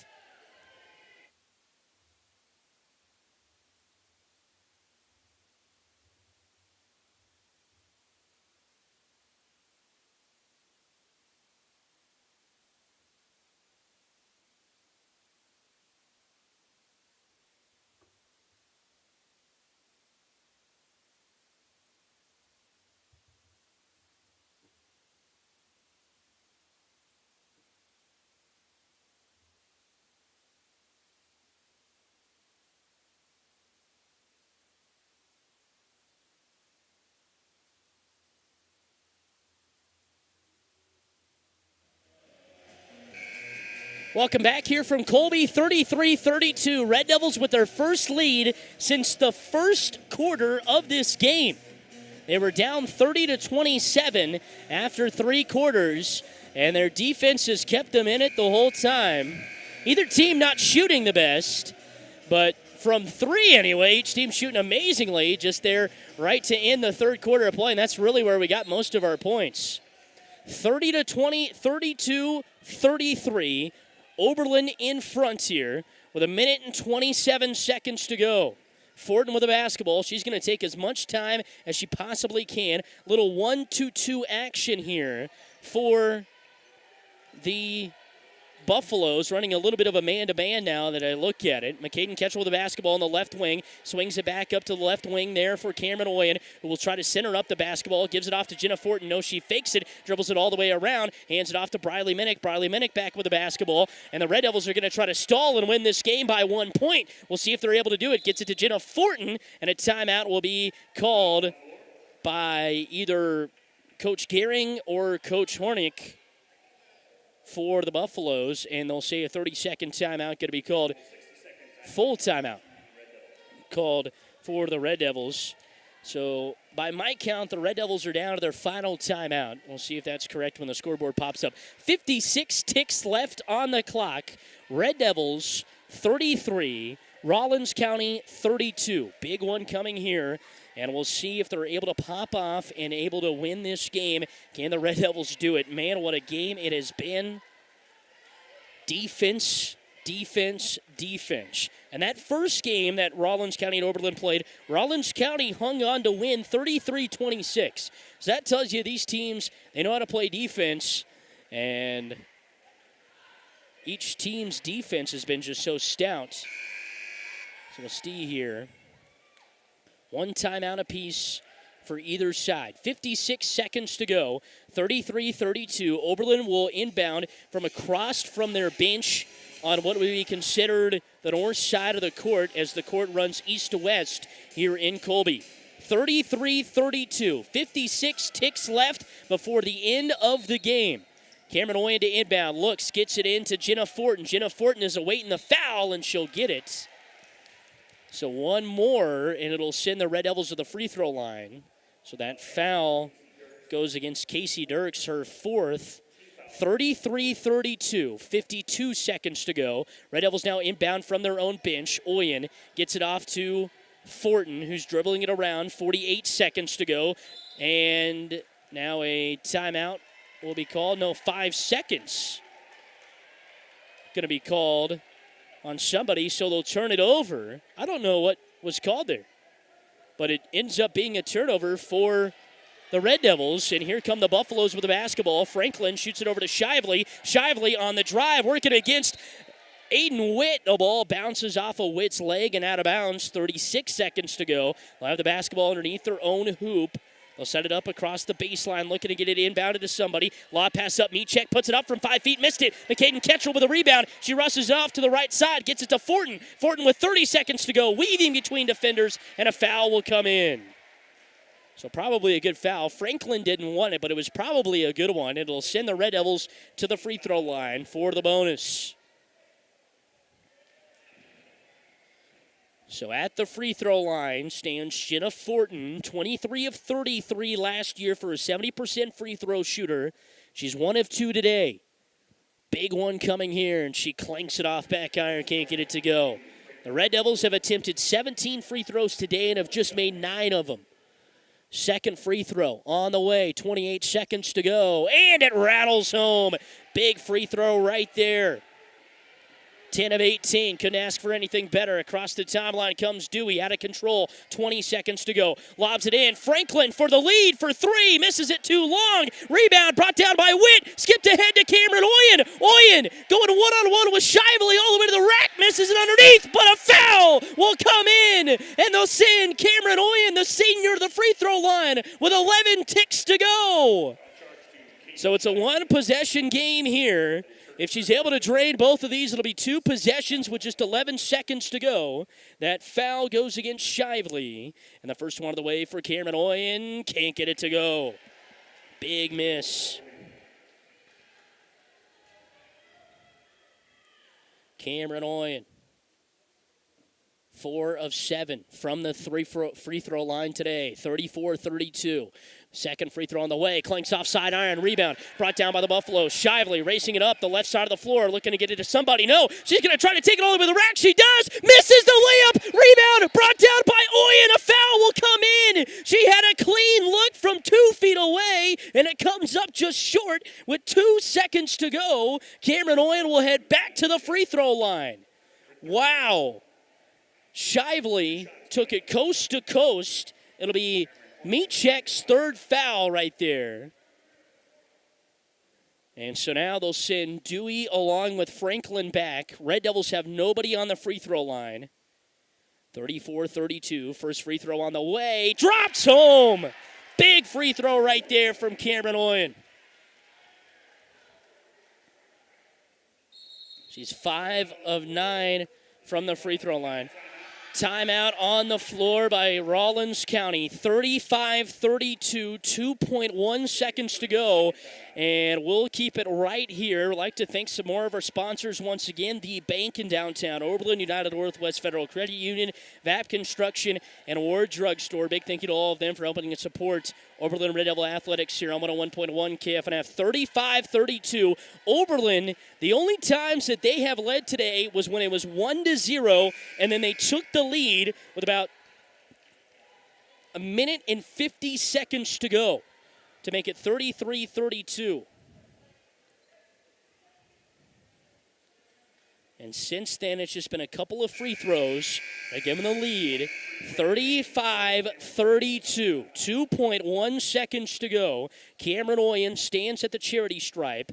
They await the Rawlins County Buffaloes to charge out. Oberlin trying to sneak one past the Buffaloes, who led pretty much all game. But Oberlin puts up enough defense in the second half to walk away with it. Can they do it? 2.1 seconds to go to make it a 4-point game. This is a huge free throw right here with just 2 seconds to go. And now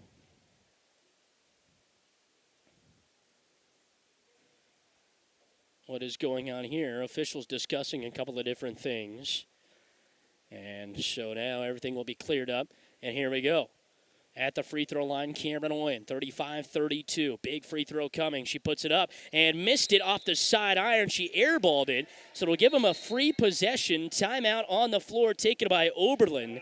35-32, 2.1 seconds to go. We'll keep it right here. You got to think Brandon Gehring just drawing up hay. They're going to try to they got to throw basically a baseball pass down the length of the floor to get an open shot.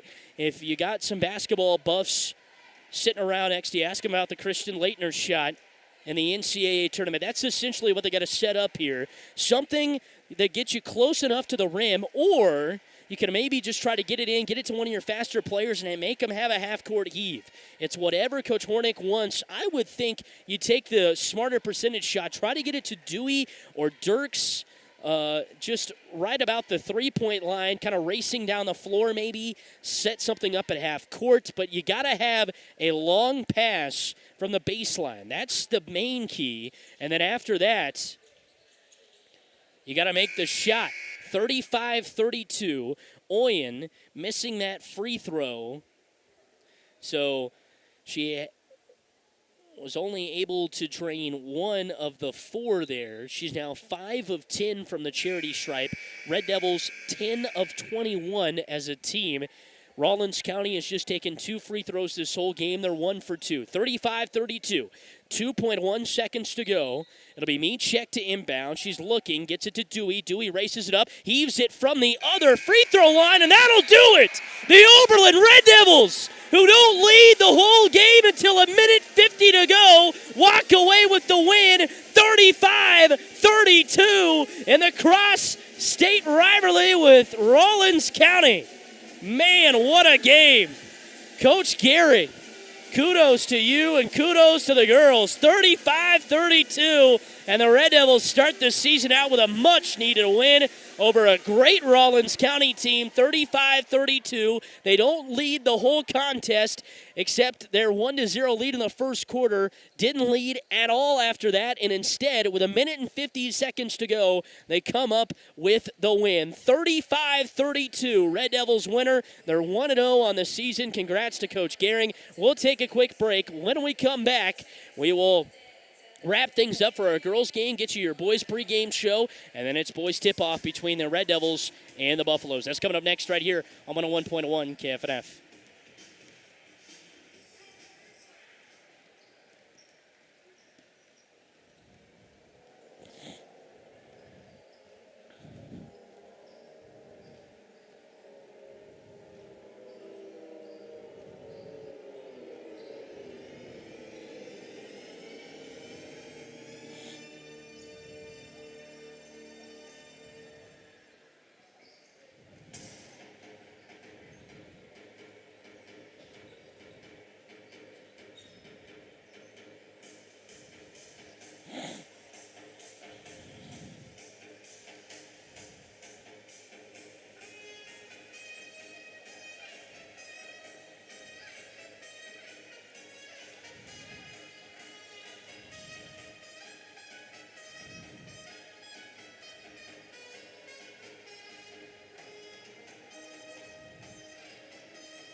Welcome back here, wrapping things up for our girls game here for you. The Oberlin Red Devils get the win 35-32. Yes, you heard that right. Low scoring, but the Red Devils do get the job done. Man, oh man, what a game it was. Take you through quarter by quarter. Rawlins County led after one quarter 10-6 and went into the break 18-13 after outscoring the Red Devils 8-7 in the second quarter. The Red Devils would outscore them 14-12 in the third, though, to cut it to 3. And really, that third quarter, it was just 21-21. And then after that, it was just back and forth threes from McCaden Kettrell.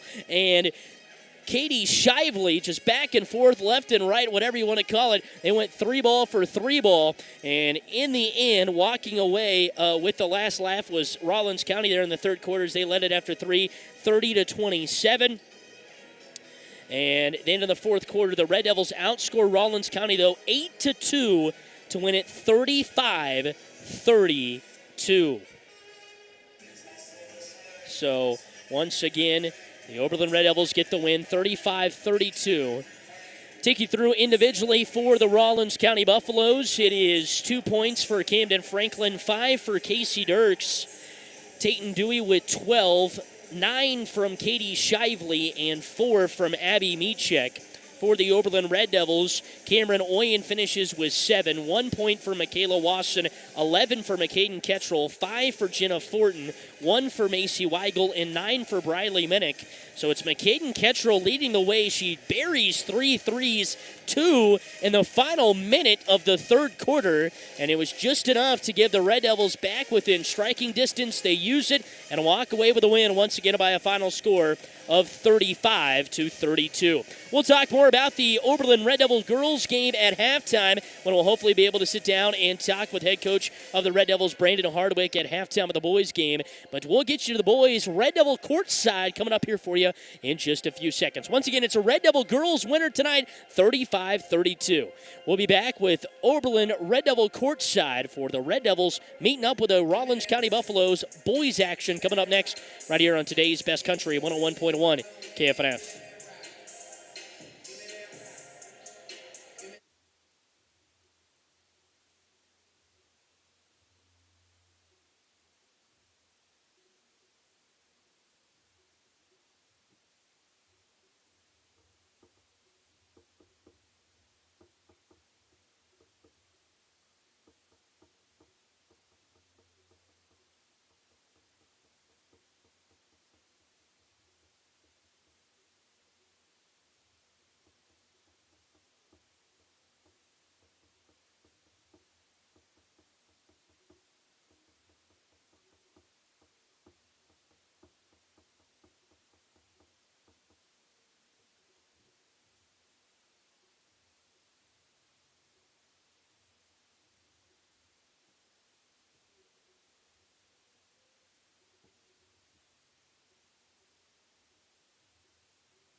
Hi again, everybody, and welcome back here from the Colby Event Center. Game number 1 in the books, and the Red Devils, the winners in that one, as they come out on top 35-32. One heck of a game by Coach Gehring and his squad as they are able to pull it out by a final score 35-32. Use the defense to their advantage, and they get the job done. We are ready. Sorry I had to kind of push you through that interview with Coach Weiss. Man, it was so much fun talking to him and getting all the insights on this Oberlin Red Devil basketball team. I'll post that full interview will be posted on our website, so if you do want to go back and listen to that interview, pregame interview, kind of him talking about everything, along with Coach Hardwick's interview, they'll both be up there on the website come over the weekend as well. So if you want to hear the whole interview, I'm sorry we couldn't get to the whole thing, but we're just about a minute and 21 seconds away here from starting this contest here for you tonight. Let's take you through our kind of each team once again. Rawlins County coming off of a year where I think they felt a little bit snake-bitten, like they should have went a little bit farther, maybe played in the state tournament, but came up just a couple of games short, went 14-8, were 5-3 on their home floor last year, but hear this, 6-2 on the road. They were road warriors last year. This is technically a home game for them, but also technically a neutral site game, if you want to call it that. But Rawlins County, once again, coming off that sub-state semifinals loss. They beat Trago in the first round in Atwood, 70-64, but then lost to Hayes Thomas More Prep, 62-41. Hayes went on, I think, go on, play some pretty good basketball in the state tournament, win a game there, and end up taking 4th place, I think, or might have had a first-round exit. But they did make it to the state tournament. Hayes Thomas More Prep did, so they lost to a team that made it to the state tournament. But they've kind of been on a pretty good stretch here. They've won 14 games the last 2 seasons. It's the best 2-year stretch for the Buffaloes since 2017, 2018, 2018, 2019. In 17-18, they went 17-6, and then in 18-19, they went 13-9. Here is their starting lineup for head coach Tyler Lair in his second season at Rawlins County. He's 14-8 overall. Obviously, you know who's going to be starting for them. 6-foot senior Brian Rodriguez, 5'10" sophomore Tucker Purdue, 6-foot senior Braxton Dixon, 6'2" Pete Krause, and 5'9" sophomore Sean Lair. Once again for the Buffaloes, Rodriguez, Purdue, Dixon, Krause, and Lair.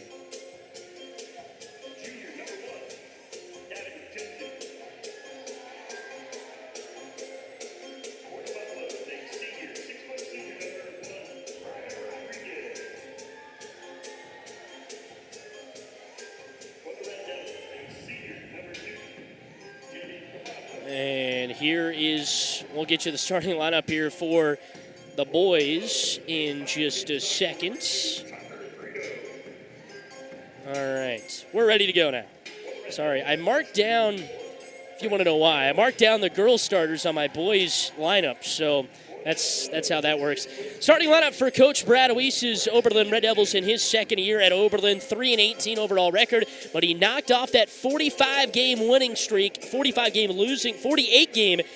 streak last year. They went 770 days without a win, and they picked one up last year over St. Francis by a final score, once again, of 53-24.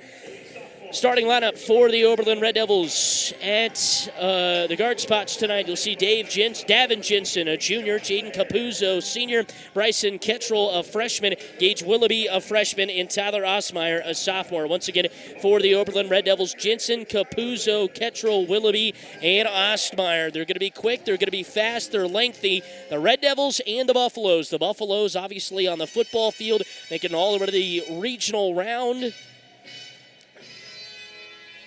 To the sectional round, couldn't make it, making it all the way to the regional round where they would lose to Wichita County. Just a couple of games away from the state tournament. We are set and ready to go here for Oberlin Red Devil boys basketball. The tip, it'll be won by Tyler Osmeyer, but he shoots it out of everybody's direction, and it'll go out of bounds. Tyler Osmeyer obviously had a big year as the tight end for the Red Devils and wins the jump, but it'll go to the Rawlins County Buffaloes to start. It'll be Sean Lair to inbound, the 5'9" sophomore. Gets it into Brian Rodriguez, top of the key, 17.1 points per game last season. Off to the left wing there for Tucker Purdue. Purdue's trying to swing it. It'll be stolen away. Red Devils on the attack, back the other way, taking it all all the way coast to coast, lays it up too strong. Rebound goes in and out of the hands of Tyler Rossmeyer. It was Davin Jensen coming in with a steal. He tried to take it coast to coast and almost got the first points of the season. Brian Rodriguez with the basketball on the left wing, looking for somebody to get open, lobs it up. Now Purdue looking to drive down the right wing, and Jensen gets in there. And they'll say it goes out of bounds. Davin Jensen, the junior, all over the place right now. Running up and down the floor and almost had a first couple of points, but came up a little short of the layup. So Lair looking to get it in, lobs it in, and it's just stolen away by Jensen. And they'll say a foul is going to go against Rawlins County? Yes. So Rawlins County will get the foul. So Predo, the first foul of the quarter here. 7:22 to go, first quarter of play. Red Devils with the basketball. Gage Willoughby looking to drive, kicks it back out over here to freshman Bryson Ketchell. A stop, pop from 18 feet, missed it. Osmeyer with the rebound, goes back up for two, and he'll be fouled, so he'll have two shots coming his way. What a shot right there. What a start for the Red Devils. They got their hands in pretty much every passing lane. And so it's led to a couple of turnovers for Rawlins County. 2 turnovers to start the game. Here's Tyler Osmeyer at the free throw line. First shot on the way for him, and it clanks off back iron. So Tyler Osmeyer can't get the first one to go. Nothing score. 7:10 to go in the first quarter of play. Boys action, girls winners, 35-32 over the Buffaloes. And the Red Devils trying to make it a clean sweep. Osmeyer, second free throw on the way, and it drops in. Tyler Osmeyer now 1 of 2 from the free throw line tonight. So with the Red Devils, and it makes it 1-0. Red Devils in front here with just under 7 minutes to play. Into the left wing corner there for Purdue. Sends it over across the court. Lair with a wide open 10-foot jump shot missed. Tapped around for the rebound. Tyler Osmeyer couldn't get there. It goes in and out of the hands, it looked like, of Pete Krause underneath too. 7 minutes to go here in quarter number 1. 1-0, Oberlin in front. And Gage Willoughby on the drive looking, kicks it out. They'll say he travels, and we'll turn it over. 2 turnovers for the Buffaloes, 1 for the Red Devils. 1-0, Oberlin in front with 6:50 to go. Kind of starting out like the girls' game did, a little bit slow. Each team going through those first game jitters. Purdue trying to get it inside there to Krause. Has some trouble with it, is able to get the basketball back. Has it on the right wing. Lob pass over the top of everybody, or trying to get it inside to Braxton Dixon. Instead, they'll have it turned over. And here come the Red Devils on the attack back the other way. Gage Willoughby with the basketball on the right side of the floor. Looking, takes it inside right wing. Dumps it off to Tyler Osmeyer underneath, puts the head down, and puts it up and in for 2. Tyler Osmeyer. He's scored all 3 for the Red Devils, and they lead it 3-0 to start the contest. Ryan Rodriguez with the basketball, swings it inside. Krause with the basketball, trouble with it, dumps it off to Dixon on the right baseline block. Now kicks it back out. Brian Rodriguez hasn't attempted a shot yet, and he's the leading scorer from last year. Into Dixon, pumps it up for 2, missed it. Osmeyer comes down with a rebound, throwing the elbows everywhere, trying to keep it in his grasp. He does. Gets it off this time here to Capuzzo, who brings it across the timeline. Almost ran into a turnover. Now he dumps it off to Tyler Osmeyer, who drives into the middle of the lane and puts it up and in for 2. Tyler Osmeyer with all 5 for the Red Devils, and they're in front 5-0 in game number 1 of the year. Brian Rodriguez with the basketball, top of the key, kind of trying to go one-on-one right there with Bryson Ketchell. Now they swing it on a skip pass back to Purdue. Purdue looking to get it inside. He does to Krause at the high post. Stops, goes up against Tyler Osmeyer, puts up the 15-footer, missed. Rebound underneath, goes onto the floor. Tyler Osmeyer's there along with Rodriguez, and a jump ball will finally be called as it went into and out of the hands of Gage Willoughby on the left side. Timeout on the floor taken by the Rawlins County Buffaloes. It's Oberlin 5, Rawlins County 0 with 5:19 to go in the first quarter of play. This is Oberlin Red Devil basketball on 101.1 KFNF.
Back here from the Colby Event Center out of the Rawlins County timeout. Gage Willoughby will inbound the basketball from underneath his own hoop. Gage looking, dumps it off inside, trying to get it back to Gage underneath. There was Davin Jensen, and instead he just throws it too far behind him, but it does go off of a white jersey and out of bounds. And once again, Gage Willoughby will inbound. Gage standing right at about where the three-point arc meets the baseline, gets it out, dumps it out. Bryson Ketchel for three, clanks off front iron, almost got it to go. Kicks it outside. Braxton Dixon will lead the point this time, brings it across the timeline, looking to get it. Lob pass over Brian Rodriguez in the right wing. He's double teamed, dumps it off inside Purdue. Turn around, jump shot, no. And the rebound goes in and out of the hands of the Osmeyer. Ball on the floor. Gage Willoughby picks it up. He's racing it up the right side of the floor, trying to take it coast to coast, and a foul will be finally called on somebody. Will it go on Gage or go on the Buffaloes? And it goes on Sean Lair. His first, team foul number 3 for the Buffaloes. 5-0, 4:42 to go. All 5 points coming from Tyler Osmeyer.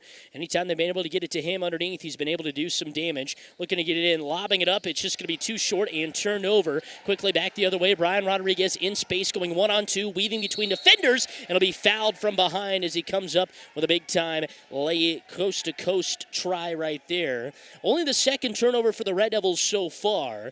5-0. That foul will go against Davin Jensen, his first, team foul number 1. 3 for the Buffaloes. And at the free throw line, it'll be Brian Rodriguez. Rodriguez, couple of dribbles, spins the ball once, a couple of more, spins it again, and throws up the first free throw, and he gets it to go. Rodriguez at the free throw line last year was 61%. Second free throw attempt on the way here with 4:35 to go. Now 5-1 to make it 5-1. Still there. Tyler Osmeyer comes in, wrestles down the rebound after Braxton Dixon got it a first jump ball called, and it'll stay with the Rawlins County Buffaloes. So missed opportunity right there for the Red Devils. 5-1. Tapped around underneath, and it'll stay with the Buffaloes. 5-1, 4:31 to go. Sean Lair to inbound. Basketball above his head, looking to get it to somebody. Gets it to Rodriguez on the left wing. Wanted to pump. Now he stops. Gets it out to Dixon, who pops a three. Missed it, in and out. Rebound brought down there by Krause, who goes back up for 2 and is fouled for 2 shots. So Pete Krause at the free throw line. Second team foul for the Red Devils there. 5-1, 4:21 to go here in the first quarter of play. Kind of a slow start as Pete Krause is able to get his first one to go. He's a 54% shooter from last season. Buffaloes now 2 of 3 from the free throw line. Second one on the way, and he can't get that one to go. And so they'll say anyway that he crossed the line. So lane violation called on the Buffaloes, and the Red Devils will get the basketball back. 5-2, 4:21 to go. Gage Willoughby will run the point as he gets the basketball at the free throw line of the Buffaloes and brings it across the timeline now. Has it between the circles. Stops, picked up his dribble way too early. Finally gets it off to Capuzzo. Capuzzo looking to drive. He's in trouble. Shoots it outside. Jensen for 3 from the right wing. It goes in and out. He started to run it back the other way. Thought it was going down. Here's Brian Rodriguez coming back the other way. Rodriguez with the left-handed dribble going up against Capuzzo, and the foul will come in. So they'll say he kind of just charged at him. It's Capuzzo's second and third team foul here for the Red Devils. So Capuzzo got a man down a little bit. Lob pass trying to get it inside to Dixon. Kicks it back out. Purdue for 3, and he'll be fouled. So it'll be Jensen with the foul. So Davin Jensen with his second. Team foul number 4, and it'll be 3 free throws upcoming here.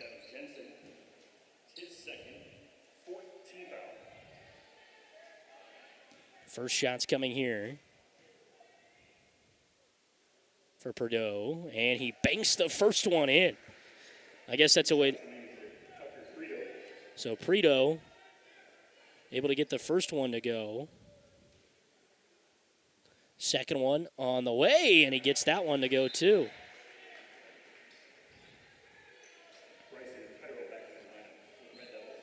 So 5-3 now. One shot remaining here for Prideaux. Prideaux, couple of dribbles, lobs it up and can't get that one to bank home, but he gets his own rebound. Prideaux underneath. Jensen's able to come away with a steal, banging around like a bowl in a china shop was Jensen, and finally a foul will come in. This time it goes against the Red Devils. Each team pretty foul happy to start this game here. I don't think it's the officials, it's just that physical, I should say, to start the game. And so Jensen will get it in, and walking it across the timeline is Gage Willoughby. Willoughby with the basketball, swings it over to Jensen on the right wing. Jensen, couple of dribbles, wanting to drive baseline. He's in trouble. Basketball on the floor, lobs it up. Tyler Rossmeyer goes up for two, puts it off glass, too strong, got his own rebound, goes back up, and kisses it off the front iron and in. Tyler Rossmeyer, persistence is key, and he got it to go. Make it 7-3, 4-point game into the short corner. Turnaround jumper for Krause. Rims off backside, rebound brought down by Jensen. He pulls it out, brings it up the right side now, gives it off to Willoughby as they walk across the timeline. Willoughby between the circles, driving, gets it into the high post, in trouble. Look, kicks it back out. Jensen, pump fake, wanting to drive, stop, steps back, pulls up for three! Davin Jensen from downtown. It's a 7-point Red Devil lead at 10-4. Make it a 6-point lead, 10-4. And go out of bounds. So they did call that. Now I know what happened there. So they give him the free throw on that one. If you can remember all the way back where I said it was a lane violation, it was on the Red Devils. So it's 10-4. It doesn't go down as a made free throw, though. It just goes a point, though. 10-4. With the basketball as Willoughby almost walked with it. He gives it back out here to Connor Cryer. Cryer trying to get it inside to Kettrell. And Kettrell has it goes off his hands and out of bounds. Third turnover for the Red Devils. 10-4, 2:41 to go. Rodriguez will bring it across the timeline. Rodriguez between the circles, guarded by Kettrell, one-on-one, wanting to drive, takes it all the way in, looks, dumps it off underneath to Dixon, but it goes off his hands and out of bounds. Sloppy play for the Buffaloes, anyway, and I'm sure Coach Laird not at all happy with what he's seeing here. 10-4, 6-point Red Devil lead. The Red Devils have the basketball back now. Willoughby brings it across the timeline. Wants the screen from Kettrell. He does stop. Wanted to pop the three. Dumps it off underneath. Here's Osmeyer with the basketball. Almost lost it. Goes back into the hands somehow of Cryer. Gets it back out to Willoughby. He pulls up from 15 feet. Swish! For Gage Willoughby. 2 points for him, and it's 12-4, an 8-point game. Rodriguez across the timeline. 2:03 to go. Dumps it off underneath. Rodriguez just cutting, flashing to the hoop, and he gets his first points 2 and 3, but his first points in a long while makes it 12-6, 6-point game. Putting on some pressure now are the Buffaloes. Gage Willoughby is able to break it. He was the one that inbounded it. Willoughby up the left side, almost stolen away by Rodriguez. He's in trouble, uses a screen, now brings it over to the right side, trying to take it all the way to the rack. Around the baseline, goes up and under, and it goes off the bottom of the hoop. Krause is able to come down with it. Dixon leading the charge up the left side of the floor. Lob pass underneath to Purdue. And instead goes off his hands into the hands of Kettrell, gets it off to Willoughby. Willoughby looking to take it up the floor. And he does, brings it across the timeline on the left side. Wants the screen from Osmeyer, looking lob pass up and underneath to him. Osmeyer now trying to lob it up underneath, and he was looking for Jarrett Koprick, and Koprick just sees it go out of bounds. It's 12-6. 12-6 with a minute and 12 seconds to go in the first quarter of play. Oberlin by 6. Across the timeline, Brian Rodriguez flashes it over to Purdue. Purdue looking to drive, dumps it off underneath. No, instead turns it over into the hands of Gage Willoughby. Red Devils on the attack. No, they'll slow it up this time with 58 seconds to go before the quarter horn. Top of the key in between the circles. Gets it off to Koprick on the left wing. Koprick, couple of dribbles, and he'll be fouled right there by Krause with 50 seconds on the clock. 50.0, so an even 50 seconds.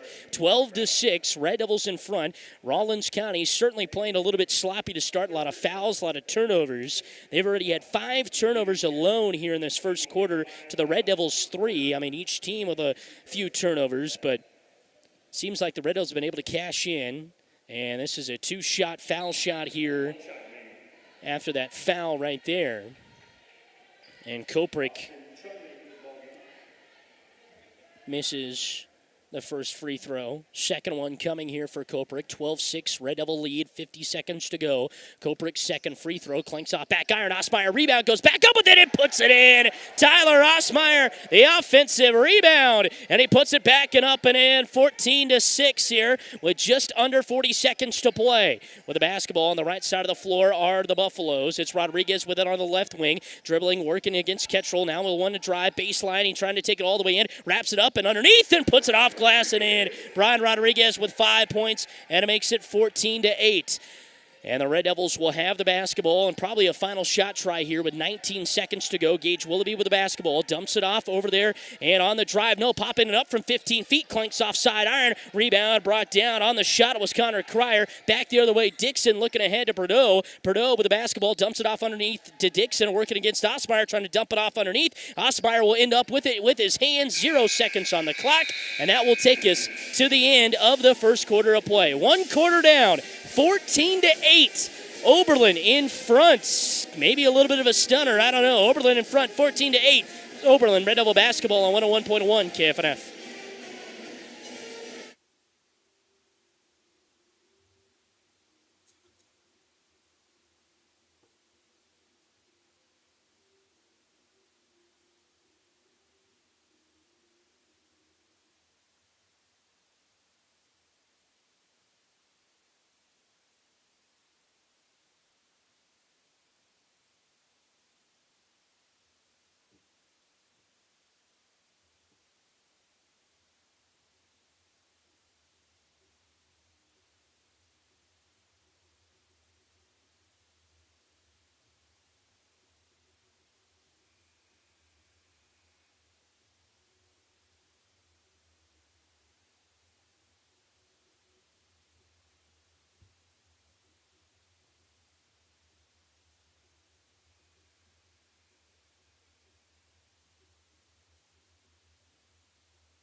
Back here from the Colby Event Center, 14-8 Red Devils after 1 quarter of play.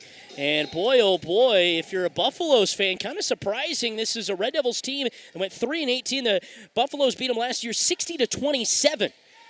To the outside, here's Ketchel with the basketball on the left wing, looking to get it to somebody, dumps it off to Osmeyer underneath. He's double teamed there, turns around, threw it, and almost got it to go. Rebound brought down by Koprick, outside Ketchel, 3-ball from the college range, and he's got it! The freshman Bryson Ketchel from downtown, and it makes it 17-8.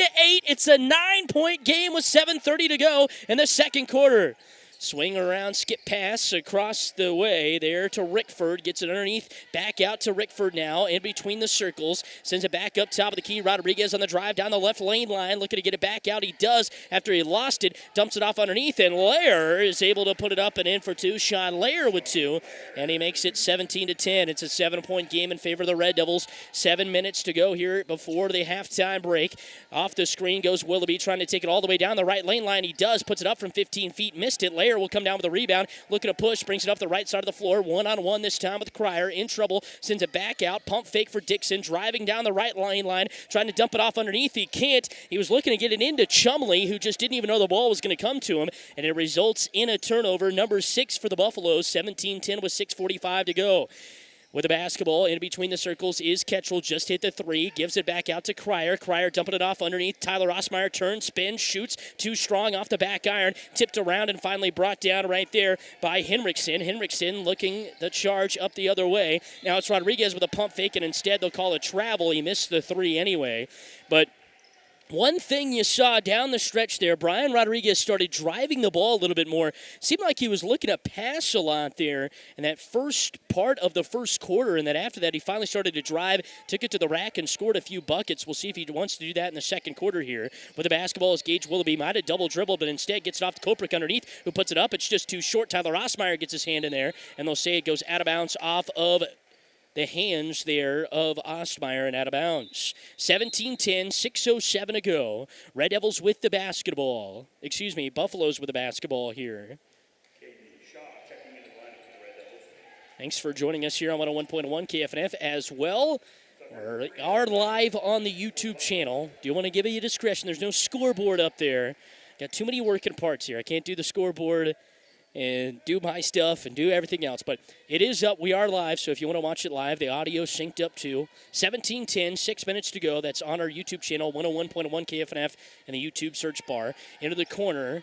Here this time for Dixon on the left side, looking skip pass over, 3-ball on the way for Lair, banked it way too high, and it just goes into the hands of Gage Willoughby. He's guarded one-on-one by Brian Rodriguez, who comes off of him. Now he dumps it off to Kettrell on the left wing, in trouble, gets it off to Gage Willoughby. Gage Willoughby stops, looking, dumps it off underneath to Osmeyer. Osmeyer in trouble, dumps it off backside, two-point try, didn't use the backboard there, was Caden Shaw. Instead, he just went for the swoosh, and he was playing without a shoe, too, but it goes out of bounds off of Osmeyer on the rebound try and out of bounds. No, they'll say Osmeyer with the foul, his first.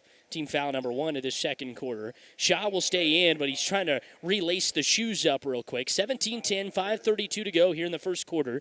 Red Devils scored a 3 to start. 3-2 so far in the quarter scoring anyway.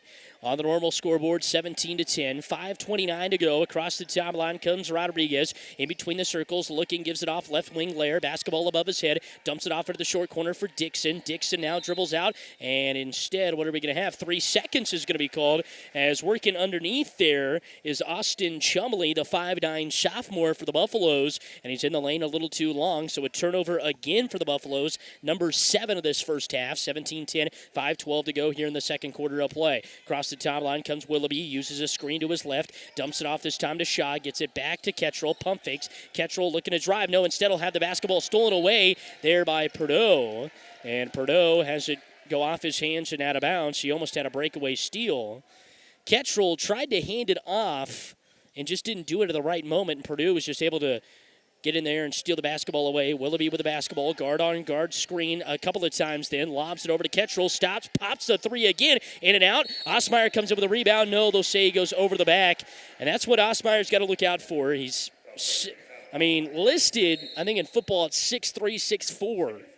And he's every bit of that, so he's just got to make sure, and he's going to bring him off the floor. So the Red Devils have their leading scorer come off the floor. He's got 9 points so far to start the night, but 2 fouls, and he's got to take a seat on the bench here with 4:47 to go in the second quarter of play, 17-10. Rodriguez with the basketball, brings it across the timeline up the right side of the floor, gets it to Dixon, top of the key, to Lair on the left wing, pump fakes to Rodriguez, cutting through the middle of the lane, back out, Dixon with the right wing 3, that's too short, runs in, gets his own rebound, no, Rodriguez comes down with it, he'll work one-on-one underneath with Shaw, dumps it back out. Perdot with a shot from 10 feet and puts it in.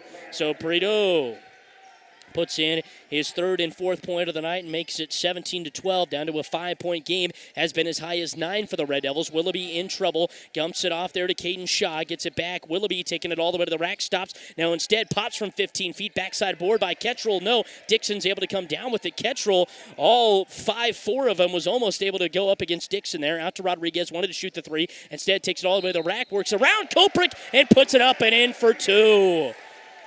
And here come the Buffaloes, finally starting to get a couple of things rolling here. So it's 17-14. Rodriguez now with 7. He dropped 23 against the Red Devils last year in their lone meeting on January 9th that they won 60-27. A couple of starters coming back in here for the Red Devils with Jensen along with Capuzzo. And we got a timeout on the floor taken by Rawlins County. We'll take one with them. 3:56 to go before halftime. It is Oberlin 17, Rawlins County 14. Brian Rodriguez will have a free throw when we come back on 101.1 KFNF.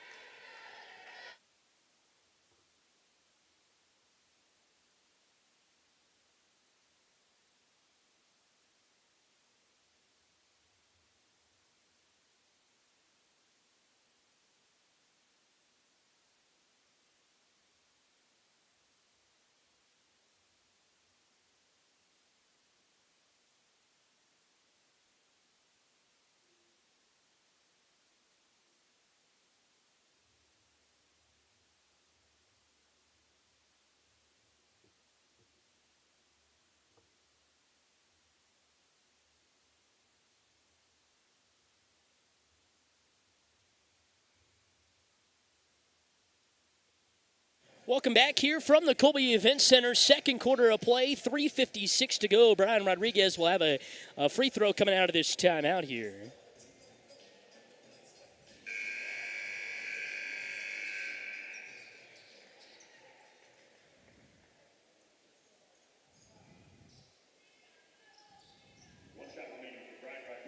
So Brian Rodriguez at the free throw line here for the Buffaloes. 17-14. Rodriguez so far at the free throw line, 1 of 2 today.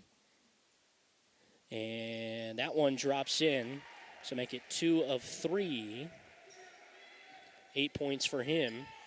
Across the timeline, here is Gage Willoughby. Willoughby looking to drive. He stops, looking, lobs it up, and he'll be fouled.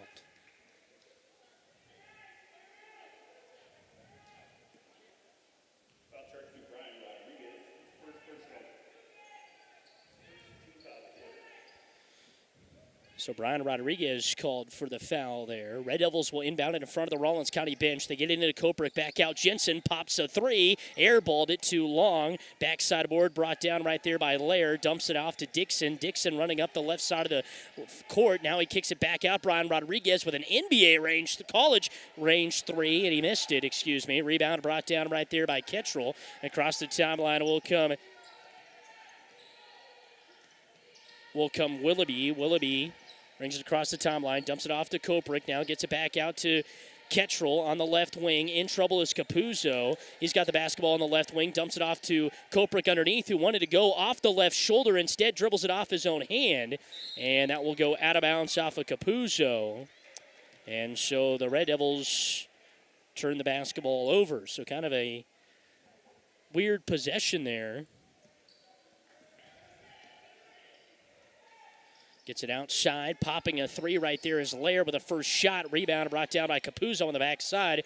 Prideaux is almost able to get a jump ball. Jensen races it up the south side of the floor, and he is in trouble. Almost got a foul called there, but no call. Jensen with the basketball now driving, in trouble, and did they walk? Yes, he did.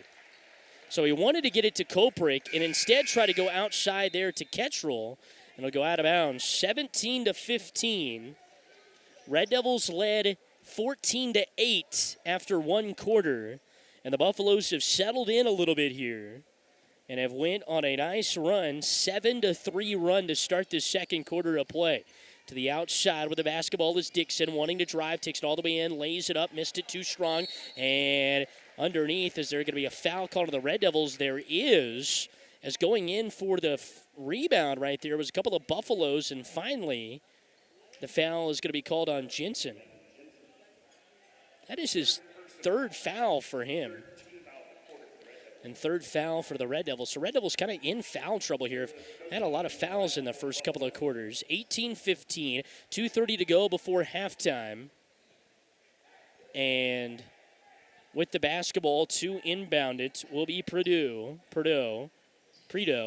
gets it in there to Rodriguez on the right wing, looking to drive against Kettrell. He does, takes it all the way to the rack, and he laid it in. What a kiss right there for Brian Rodriguez, and we're tied at 17 apiece. Red Devils led by as many as 9, and now we're tied at 17 with 2:15 to go. Willoughby all the way to the rack, dumps it off underneath. Capuzzo off back glass, and in. Jaden Capuzzo with his first 2 points, and the Red Devils take the lead back. It's 19-17. Back the other way, Rodriguez kicks it back out. 3-ball, and it goes in for Tucker Prideaux. He's got 7, and it's the first lead for the Buffaloes tonight at 20-19.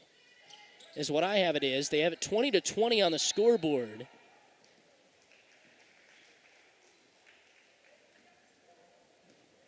But I think I'm right, unless I'm wrong. 20-20 is what they have it on the scoreboard. 1 minute and 43 seconds to go. And now there's some conferring going on the scores table. And I think it is 20-19. And now everybody's kind of chiming in, as there's a couple of ladies down there running the book, and they're talking with the scorekeeper. Now I think he's trying to think it's Brian Rodriguez got the foul to have this out of bounds play here. So a long stoppage in play. I think he's just trying to figure out how to take a point off the scoreboard because it is 20-20. The scoreboard operator, all the eyes are on him. I've been in that position before where every eye in the building is on you. Unless they're trying to fix a foul, and there we go. They got it. 20-19. So he got it. He was able to fix it. 20-19, minute and 43 seconds to go. 3 fouls apiece for either side. 3 fouls for Oberlin, 2 fouls for Rawlins County. Brad Weiss, along with head coach Tyler Lair for Rawlins County, now standing next to the official. And trying to get everything. Brad Weiss might be able to, along with Tyler Lair, just standing there trying to figure out what's going on as well. 20-19, minute and 43 seconds to go. Lady Red Devils get the win by a final score 35-32.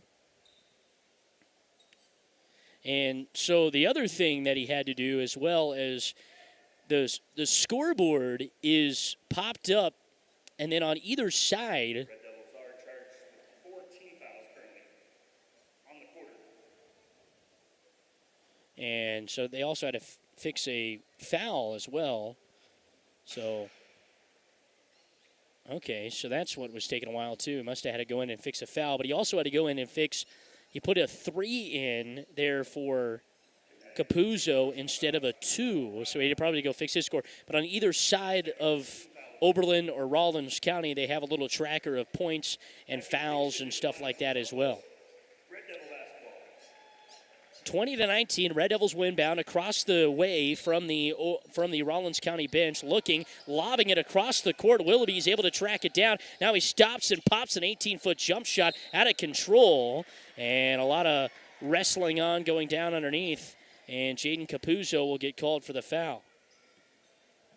Capuzzo kind of threw his hands up in the air, didn't know what was going on. So that's team foul number 5 for the Red Devils. So that means that the Red Devils will have to go to the the Buffaloes will get to go to the free throw line for free here. They've shot 8 free throws in this first half and are 4 for 8. So Preto at the free throw line, 20-19. Preto kind of been the one good free throw shooter, 2 of 3 today, and the first one he banks in. Adds to the Rawlins County lead, 21-19.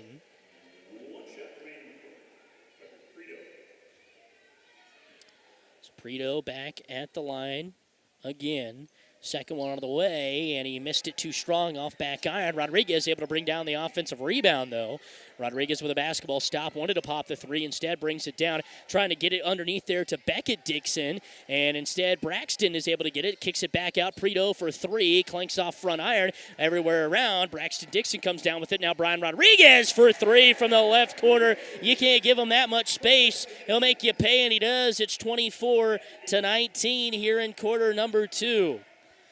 So what a second quarter here for the Buffaloes, down 14-8, and now they are just rallying here. Caden Shaw with the basketball, lob pass up underneath, and Ketchel can't take care of it. He had a wide open look underneath the hoop, but it just comes up too strong. 54 seconds to go. Rodriguez trying to body up Koprick. Instead, he swings it back out there to Zoba. Around the horn, inside Dixon to Braxton. Braxton there in trouble against Koprick. Gives it back out to Beckett, and Beckett puts it up and in for 2. So Beckett Dixon, the 5'8 freshman, comes up big. Make it 26-19. And with 33 seconds to go, the Red Devils will have the ball. So they led by 7, and now they're down by 7. All the way to the rack goes Gage Willoughby. Puts it up too strong. Rebound brought down there by Preto. Fell with the basketball. He's in trouble, and that will be a travel as he got back up to his knees. 26-19, 19.4 seconds to go. That's how many seconds will tick before the end of the quarter here. 26-19. Red Devils led 14-8 after one quarter, up by 9 to start this second quarter, now down by 9. Shaw swings it out there to Cryer. who sends it back up top of the key to Ketchell outside. Gage Willoughby for three. Cash money! Gage Willoughby with his second three, and he makes it 26-22. Back to a 4-point game. 3 seconds to go. Long range three for Brian Rodriguez, and an out, but Dixon at the buzzer with a putback, and it falls short. So 1 quarter down, 2 quarters down. The Red Devils led after 1 quarter by 6. They led by as many as 9, and they go into the break down by 4. Kind of a tale of 1 1/2 of a half, if that makes sense. And then the last half of that second quarter, man, it went to the Rawlins County Buffaloes. We're 1/2 down. It's 26-22. Oberlin Red Devil basketball on 101.1 KFNF.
Welcome back here from the Colby Event Center. Halftime of the boys game. Oberlin, tough second quarter after leading 14-8 after the first quarter, but they rally back 26-22 here at the break in favor of the Rawlins County Buffaloes. But I'm joined alongside head coach of the girls, Brandon Gehring, and your girls get a big-time win, 35-32. You know, you guys led to start the game 1-0 and then didn't lead the rest of the game till 1 minute and 50 seconds to go, and you were able to pull it out. What were your thoughts after that one? You know, I just told the girls at halftime that we're going to stick with the plan. I felt like the plan was working. You know, we were down at half, but it was just kind of a silly first half where I thought we had some things that didn't go for us. We had some open shots that I thought we could make, and we gave up some shots that I knew that maybe we could have defended a little bit better. And so, you know, our halftime was we were excited. I could tell it in their eyes. They were excited. They were ready to get back out there and play. And I felt good going into the second half, even though we were down. Yeah, and you kind of mentioned that. We talked about it in the pregame show a little bit. You know, you guys really love to hang your hat on defense, and boy, was it a defensive type of the game. You know, it was just whoever was able to kind of hit a couple of threes or get a big shot, and it seemed like, you know, each of you kind of had that right at the end there of that third quarter, and then you guys were able to use some of that momentum there into the fourth quarter, but your defense played really well tonight, didn't it? Yeah, I mean, we lean on our defense, and we know we're a very defensive-minded team, and the girls, that's credit to them. They buy into what we've done. They believe in themselves defensively, and so you're right. It comes down to knocking in some shots. And I thought McCaden Ketchell came in off the bench and hit some huge shots, and I wasn't surprised. I knew she could do that. She does it in practice. She's a good shooter, and that's a good role for her. And so I was really proud of her. She came in and had some big moments for us. Yeah, you mentioned her. Briley Minnick, I thought, had a really good game, especially on the defensive end of the floor. It seemed like she was in every passing lane and created a lot of turnovers, a lot of extra possessions for you guys, and she ended up scoring 9 points. She had a pretty good night, didn't she? Yeah, Briley's going to be a big-time player for us, and she's just a sophomore, and that's what's exciting about Briley. And just to watch her confidence grow is only going to make her better. She's more confident than she was last year, and defensively she's so long, but she's such a smart basketball player. She understands the game. And you can see it on the defensive end, and get ready, because when you see it on the offensive end, it's going to explode for her. Yeah, we kind of talked about a couple of their players, with Abby Mychek along with Tate and Dewey. That's a big two-headed monster. Guys, and you held them really to kind of their averages, from last year, which is a pretty good night instead of them going over or getting a lot of points. But that's all credit to your defense, right? I thought Aiden Witt did an excellent job down low. She stayed straight up, and it's a physical game down there, especially with Abby Mychek. She's going to bring the physicality to the game, and I thought Aiden did a good job. She stayed out of foul trouble. She kept her hands up, and I thought she really did a good job bodying up to her a little bit. And then as far as Tatum goes, that girl's a monster. She can score from anywhere, and we had to do everything we could to limit her to what we did. And so I thought the girls did a good job of taking those two and holding them at bay and giving us a chance to win. Yeah, that's a really great team in Rawlins County, and they're going to win quite a few ball games this year, but I'm sure it's really nice to get that. And now you're going to go into the Cattle Trail Tournament. It's always tough. There's a lot of great competition down there in McCook over the next 3 or 4 days, and it's going to be a tough one, isn't it? Yeah, that's what I told the girls at halftime. I said, or after the game, I said, let's enjoy this. Enjoy the win tonight, but it's, this is just one. It should be something that we use as momentum and confidence moving forward, because we can't be as satisfied coming out and beating a rival like that to start the year, and then that be it. So, I think they're excited, and we're ready to go for the Cattle Trail. I think tonight was a huge confidence boost for them, and I hope we just carry that momentum into next week and continue to build on it. For sure. Well, Coach, thanks for being able to stop by, and congrats on the win tonight. Good luck next week. Yeah, thank you. I appreciate it. Once again, head coach of the Lady Red Devils, Brandon Gehring, after they get the win 35-32. We'll take a quick break, give you your first half totals, and then it's second half action here between Oberlin and Rawlins County on 101.1 KFNF.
Welcome back here from the Colby Event Center. As you can tell, halftime, they're pumping the music up a little bit, trying to get the guys pumped up and going.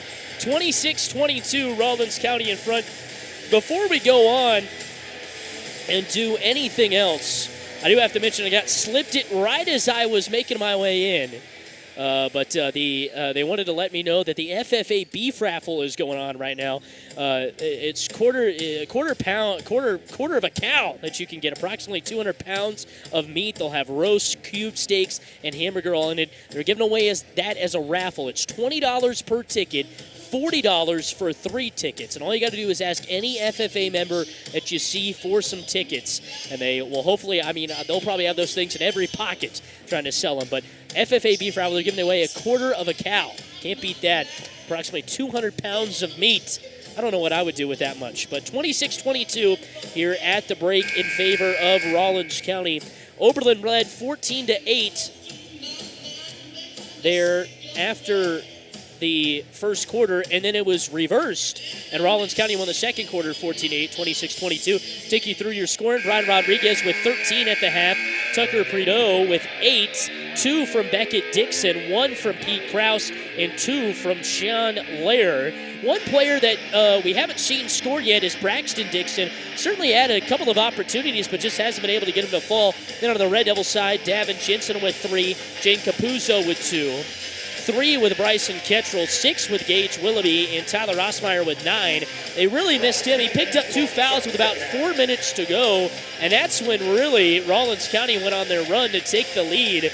They did not lead from start to finish in that first quarter, and they didn't take the lead until it was 20-19 with about 2 minutes to go in quarter number 2. Brian Rodriguez with the basketball between the circles. Now he takes it over to the left wing, looking to get it to the post, swings it up top of the key, and inside is Jensen. He throws it up, and Osmeyer is there to get it, kicks it out to Gage Willoughby. So a turnover to start the second half here for the Buffaloes. That's 9 for them. Kettrell looking to drive, gives it off to Osmeyer, dribbles, turns, shoots, and gets the roll. Falling down while he did it, doesn't get the foul call, but gets points 10 and 11, and it's 26-24.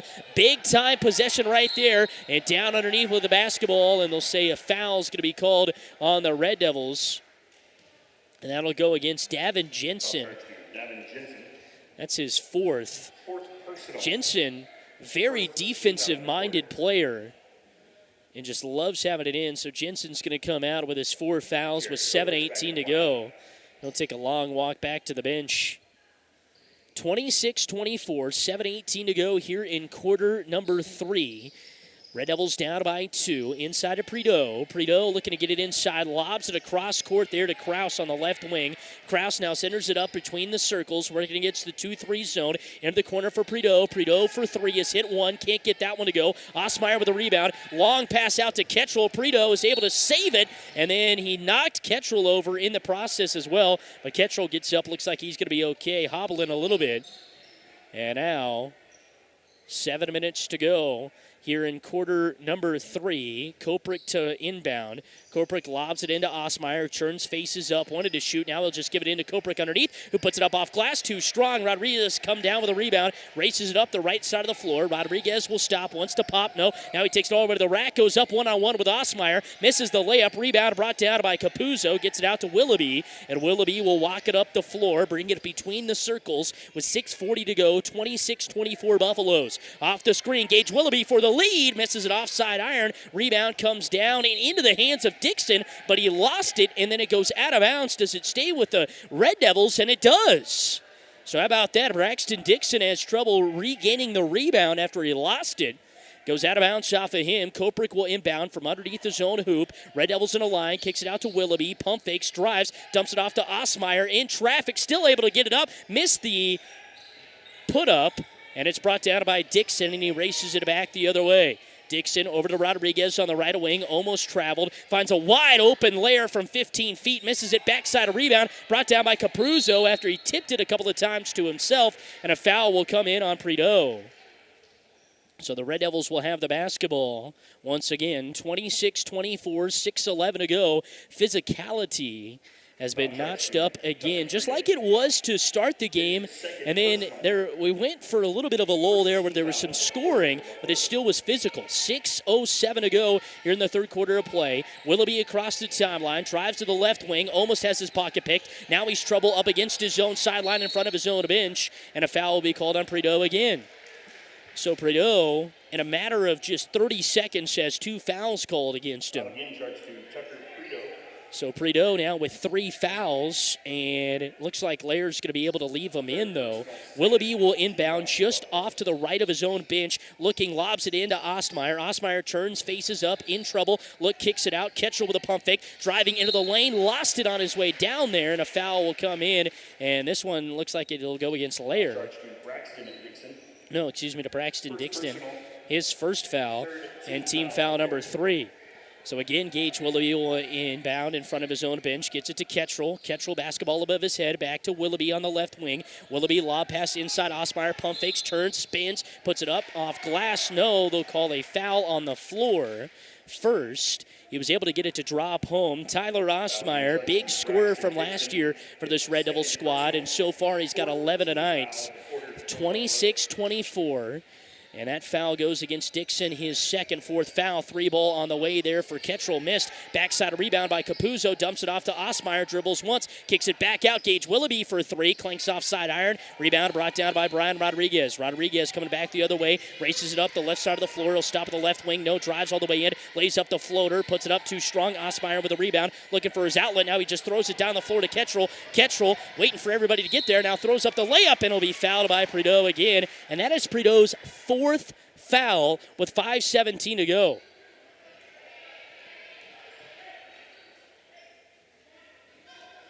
So Prideaux is going to have to come out of the game, and he really was kind of who started this comeback. And at the free throw line is Bryson Ketchel, the freshman. First one of the way here for Ketchel, and it drops in. Big time shot right there. He's hit a 3 today. And he hits a free throw right there to make it 26-25. Big free throw again coming here. Ketchel dribbles it, pounds that ball onto the floor, puts up the second free throw, and it goes in and out, but we got a foul that will be called on the Red Devils, and so it'll give it back 26-25. So he misses the back end of that. 26-25, Red Devils 2 of 6 from the free throw line. Back with the basketball are the Buffaloes trying to get inside. Gage Willoughby's able to steal it away. Ketchel's in trouble. Finds a man. It's Capuzzo. And he dumps it off here to Gage Willoughby, who brings it across the timeline between the circles. Willoughby swings it over to Ketchel. Ketchel pump fakes. Now he's looking to drive. Stops. Wanted to shoot it from 10 feet. Has nowhere to go.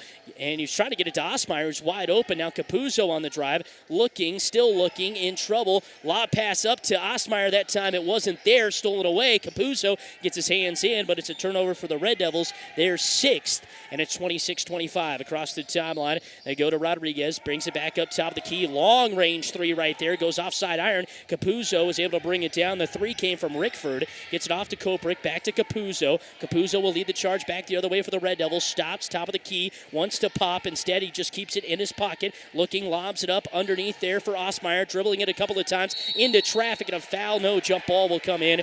And I think they're saying to Ostmeyer, just go up with that instead of dribbling. You dribble with that many guys around, there's going to be some hands that knock it away.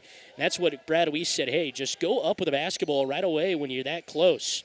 Gets it outside to Gage Willoughby. Stops, pops, wanted to shoot the 3, try to get it to Koprick, and instead will turn it over. Number 7 for the Red Devils, back the other way, but then Rawlins County turns it over in transition. Now Capuzzo back the other way, 1-on-2, and he's fouled from behind, and it will send him to the free throw line to shoot 2 apiece. 26-25. Fouls now in favor of the Buffaloes, 6-2. And that is foul number 2 on Shane Lair. Sean Lair, excuse me. At the free throw line is Capuzzo, and he pops the first one in there. Jaden drains the third free throw, and we are tied at 26 apiece for the Red Devils to take the lead back, and he gets the roll. So Capuzzo with a big free throw make right there. He's now got 4 points, 27-26. With the basketball, this Rodriguez dumps it off to the outside. Now underneath, kicks it back up, and no, just missing it. Right there inside was Kraus. Had a nice clean look at the basket. It just came up short. Bringing it across the timeline is Kettrell up to the left wing, awaits a screen from Capuzzo, stops, doesn't really use it. Now he's driving it down the right lane line, tried to dump it off, and a travel will be called. Kettrell just trying to do a little too much dribbling there. They're saying, just kind of telling him just slow down a little bit. 3:36 to go, 27-26. Oberlin back with the lead. And Rawlins County has not scored to start this second half, and we're almost 5 minutes into the second half of play. Into the middle for Braxton Dixon. Kettrell is there, takes it all the way to the rack, and weaving between defenders. What a pretty layup right there by Braxton Dixon for his first 2 points, and it's 28-27. Red Devils in transition back the other way. Brian Rodriguez had a steal, but instead they'll say he kicked it to himself. So the Red Devils will get it. No, they'll say a foul. Someone called a foul. Foul charge from Brian Rodriguez. And it goes to Rodriguez, his third, team foul number 7. 3:14 to go. Willoughby at the free throw line. Bends the knees, puts it up, and clanks it offside iron. Big miss right there for Gage Willoughby to tie the game. So one more shot here for Gage Willoughby, 28-27. Buffaloes with their first 2 points to take the lead back. Willoughby misses the second free throw. So they go 0 for 2 with the free throw line with Gage Willoughby. Rodriguez leading the charge back the other way. It's blocked right there by Jaden Capuzzo. What an athletic play. Kettrell winds up on the ground, and then back the other way comes Gage Willoughby. In between the circles, gets it off to Capuzzo. Capuzzo on the left wing, driving. He's in trouble at the post, kicks it back out. There to Kettrell. Kettrell with the basketball, left wing. Lob pass too high over the top of Osmeyer. Turnover number 8. And bringing it up in transition is Kraus. Kraus will stop between the circles, awaiting to get it to somebody, and it's stolen away by Kettrell. Kettrell stopping at the left wing, waiting for everybody to charge back down. Gets it to Capuzzo. He stops, pops a college range 3, misses it off the back iron, and it's brought down by Braxton Dixon, who leads the charge back the other way. He's got it one-on-one. No one wanted to stop ball. Gets it out. Kraus, 15-foot jump shot. Yes, sir. Gotta stop ball. As that is Pete Krause with points 2 and 3, and he makes it 29-27. Capuzzo with the basketball behind the back, now driving into the middle of the lane. Stops, pops from 10 feet, missed it. Osmeyer rebounds, almost had it. Instead, he gets it out to Rodriguez, looking to get it ahead there to Rickford. He stops and slows everybody down as he gets it off here to Dixon. Dixon with the basketball, dumps it off to Rodriguez. Between the circles, top of the key with 1 minute and 50 seconds to go. 29-27. Buffaloes in front. Dumps it off to Krause in the middle. Kicks it back out. Lair with a 15-foot jump shot. Nothing but air. Osmeyer with the rebound. Gets it off to Gage Willoughby. And the Red Devils will have the basketball here with 1 minute and 38 seconds to go. 30-27. Buffaloes in front by 3. Swings it out to the top of the key there. And trying to get it underneath to Osmeyer. Instead, Rodriguez will come up with a steal, trying to take it coast to coast. Mishandled his dribble, and he misses the layup. Rebound brought down by Capuzzo. And the possession arrow is going in favor of the Buffaloes. That's tough there for the Red Devils as Capuzzo kind of lost out of his hands. Rodriguez mistimed the dribble a little bit. And it's 30-27 with 1 minute and 20 seconds to go. Buffaloes will have the basketball underneath their own hoop. Rodriguez sitting on the bench here with 1 minute and 20 seconds to go. Big time opportunity here for the Red Devils. Looking to get it in. They do to Braxton Dixon. He dribbles once, kicks it back out, pump fake. Inside to Dixon again, spins, turns against Osmeyer, puts it off glass, too strong. Rebound brought down by Osmeyer, and a foul will come in as he was working against him, and he'll head to the free throw line to shoot 2. So big foul shots here for Tyler Osmeyer, leading the team in scoring with 11 points.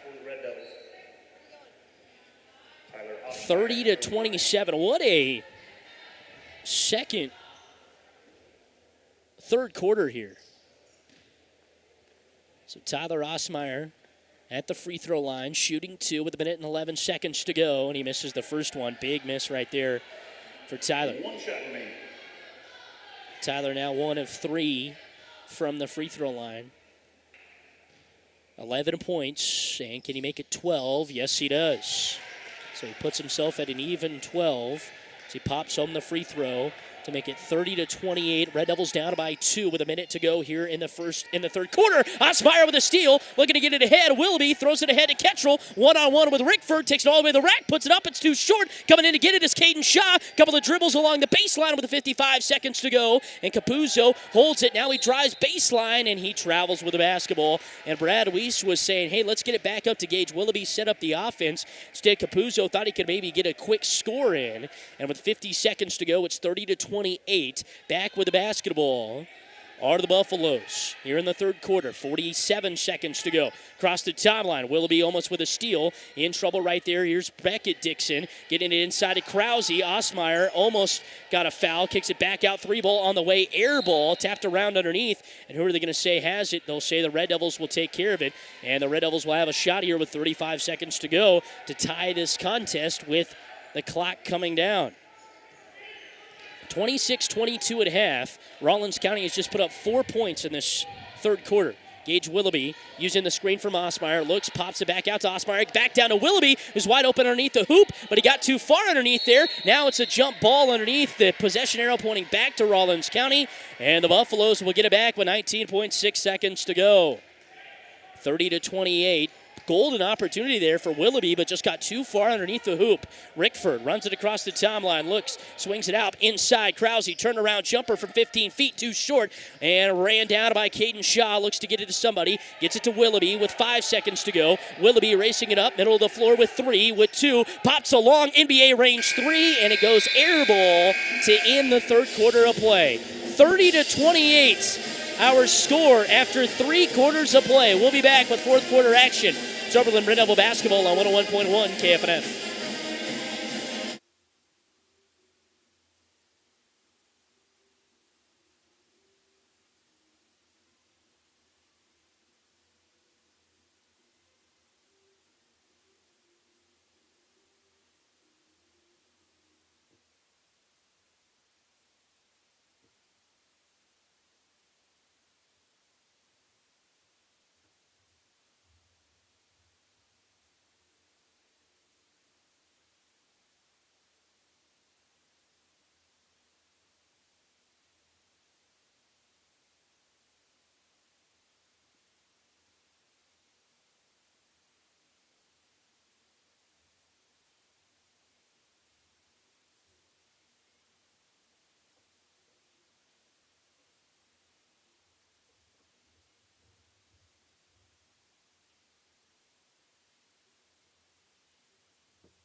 Back here from Colby. 30-28, Rawlins County, the start of the fourth quarter. I kept mentioning Rawlins County really went down in scoring. Well, so did Oberlin. Rawlins County scored 4 points to Oberlin 6. That's how we stand at 30-28 after 3 quarters. Saw a lot of scoring in the first half, 26-22, but only 10 points combined in the second half. Willoughby looking for somebody to get open, lobs it into Osmeyer to finally get it. Now a backdoor cutting, Capuzzo puts it up, blocked by Rodriguez. Capuzzo gets it back, goes up for 2, and it just falls short off iron. And rebound brought down by Prideaux, and he'll say he stepped on the baseline. So the Red Devils will get the basketball back with 7:48 to go in the second quarter of play. Man, oh man. Koprick to inbound, looking for somebody to get it in. Lobs it up to Capuzzo at the free throw line, in trouble. Dumps it off to Osmeyer underneath. Pump fakes once, puts it up in the middle of the lane. He shoots it too strong to the right side, and it's brought down quickly back the other way. Here comes Dixon. Dixon races it up the right side, stopping at the right wing, crosses over, now dribbling with the left hand at the top of the key. Dixon looking for somebody, gives it off inside this time here for Rodriguez. Kicks it back out into the middle, down underneath. No, and coming in with it is Tyler Osmeyer. They'll say a jump ball with 7:21 to go. Tyler Osmeyer, the sophomore, he's playing his heart out, leading the team in scoring with 12 points, but only 3 in the second half after he had 9 of the first. Prideaux looking to get it inbounds to anybody. Looking, tries to send it along the baseline. Instead, it's stolen away by Capuzzo. Tries to go baseball pass. Wrangling it down is Dixon. Back the other way with numbers. Purdue goes up against Osmeyer. He missed the layup, but a foul will come in from the back against Ketchel. Dang. That's Tyler Osmeyer kind of saying, man, we had that. Stopped him twice. The Red Devil defense today, man, they have just been so tough against this Rawlins County team. Like I said, I think felt a little snake bitten after last year. Thought they might have a shot at a state tournament. As banking it home will be Austin Chumley. One shot.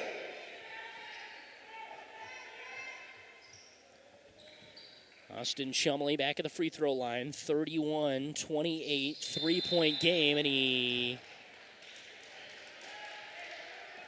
No, so they'll say a lane violation called on the shooter, so it just remains 31-28. So 31-28. Back the other way. Here come the Red Devils. Looking, pops it off underneath. Going up with a basketball is Koprick, but they say he traveled with it first. Tried to do a couple of ball fakes. It was a great idea, but his feet were just a second behind his brain and just wasn't able to get it up. And that, hopefully that didn't sound bad, but that's kind of what it was. Feet just weren't moving as fast, and that will be a foul on Koprick as he just went to go get a little tap. They're working against Dixon underneath, and instead he fouls. So that's a big foul right there for Koprick. Third foul for Koprick. Prideaux to inbound underneath his own hoop. Pump fakes one, still looking to get it in. Dumps it off underneath, kicks it back out from Chumley. Now to Prideaux in the left corner for three. Air ball brought down by Capuzzo. He tried to run with it. Now he gets it out to Ketchel. Ketchel brings it across the timeline. Up the right wing, trying to take it all the way to the rack. Goes one-on-one. Misses the layup. Brought down by Dixon. Dixon looking full speed ahead. Tried to get to Rodriguez. Now we'll just stop up the right wing. Gets it back out. Rodriguez pump fakes once. Now he's driving to the middle of the lane. Lays it up off glass. And it falls short. Rebound goes into the hands of Gage Willoughby. And the Red Devils stand tall again on the defensive end, 31-28. 6:19 to go here before the final horn blows. Which team's going to win in this cross highway rivalry? Down underneath, Osmeyer spinning, puts it up, missed it too strong. Tyler Osmeyer, that shot was going in the first quarter. Since then, it's been a little bit rough for him inside the paint. Kicks it back out. Chumley gives it back to Rodriguez. Skip pass over. Pump fakes once. Now he gets it down inside there to Prideaux. Prideaux, skip pass. Almost goes over and back. And now working 5-on-4. Rodriguez takes it all the way to the rack. Missed it too strong. Osmeyer with a rebound. He's in trouble. Finds Willoughby. And everybody retreats back to get back on defense. So Gage Willoughby will bring it across the timeline. Subs awaiting for either team. Timeout on the floor. Taken by Coach Brad Weiss. We'll take one with them. 31-28, 5:36 to go here from the Colby Event Center. Rawlins County in front. It's Oberlin Red Devil volleyball. Oberlin Red Devil basketball. 101.1 KFNF.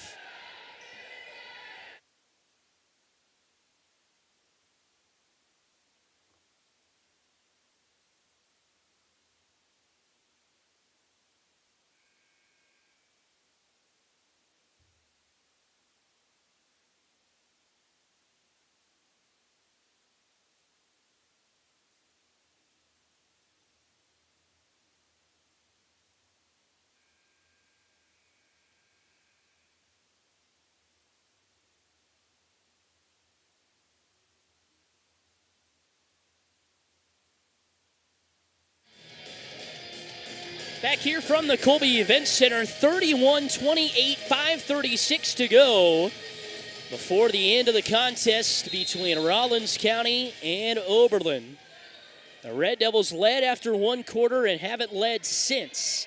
Looks to get it inside there to Ostmeyer, and Willoughby's able to pick up the loose ball. Now he just throws up a floater, an air ball. They were wanting it over back on Ostmeyer, don't get it. Instead, they come down with the rebound. Rodriguez up the right side of the floor, trying to get in there is Dixon, and he got a foul called against him. So that'll be his fifth foul. And, that's Davin Jensen. He will foul out with 5:18 to go. Foul charged to Davin Jensen. That is his fifth and final foul. 13 foul here. Red Devils. And so Connor Cryer will check in for him. 31-28, 5:18 to go. Lair to inbound from underneath his own hoop, looking to get it into somebody, and instead he has it stolen away by Capuzzo. Gets it out to Willoughby. Willoughby brings it across the timeline up the left side of the floor, looking, stops, gives it off to Ketchel in the left corner. Ketchel stops, pops from 15 feet, missed it too short. Rebound brought down there by Prito. Prito gets it ahead of Rodriguez, brings it across the timeline. Rodriguez all the way to the rack, no, kicks it out to Lair from 15 feet. Switch. Sean Lair, he's got that one down. 4 points for him. And he makes it 33-28. It's a 5-point game. Willoughby all the way to the rack, spinning, throwing elbows. And is a foul going to go against Prito? If so, that's his 5th. Behind the...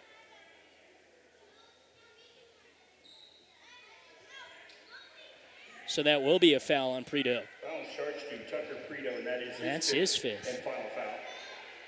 So he fouls out with 4:39 to go. First foul for Rawlins County this quarter. So Chumley will come back in here for the Buffaloes. 33-28, 4:39 to go in the fourth quarter of play. Red Devils with the basketball. Looking, kicks it back out. Bryson Ketchel for 3. Clanks off back iron. Osmeyer with a rebound. And will he try to drive it? He does. He spins, throws it up in the middle of the lane, and puts it in. Tyler Osmeyer with the offensive board. Makes it 33-30. 3-point game. And then they throw it away on the other end as they were looking to get it underneath to Krause. And it's a turnover for the Buffaloes. 12 for them, 10 for the Red Devils. 33-30, 4:22 to go. Bringing it across the timeline is Willoughby. Willoughby stops there, lob pass to Osmeyer, kicks it back out. Ketchel for 3 this time to tie it. No, coming down with a rebound is Capuzzo. And they'll say it goes against him. They'll say he goes over the back. That's his 4th foul. His 4th foul. Red Devils, they don't want to play with that bonus for this much time. 4:08 to go. Rodriguez with the basketball between the circles, drives, kicks it out to Lair, gets it inside Krause, pump fakes, pulls from 10 feet, missed it too strong off back iron, rebound brought down, and a foul will come in against Capuzzo.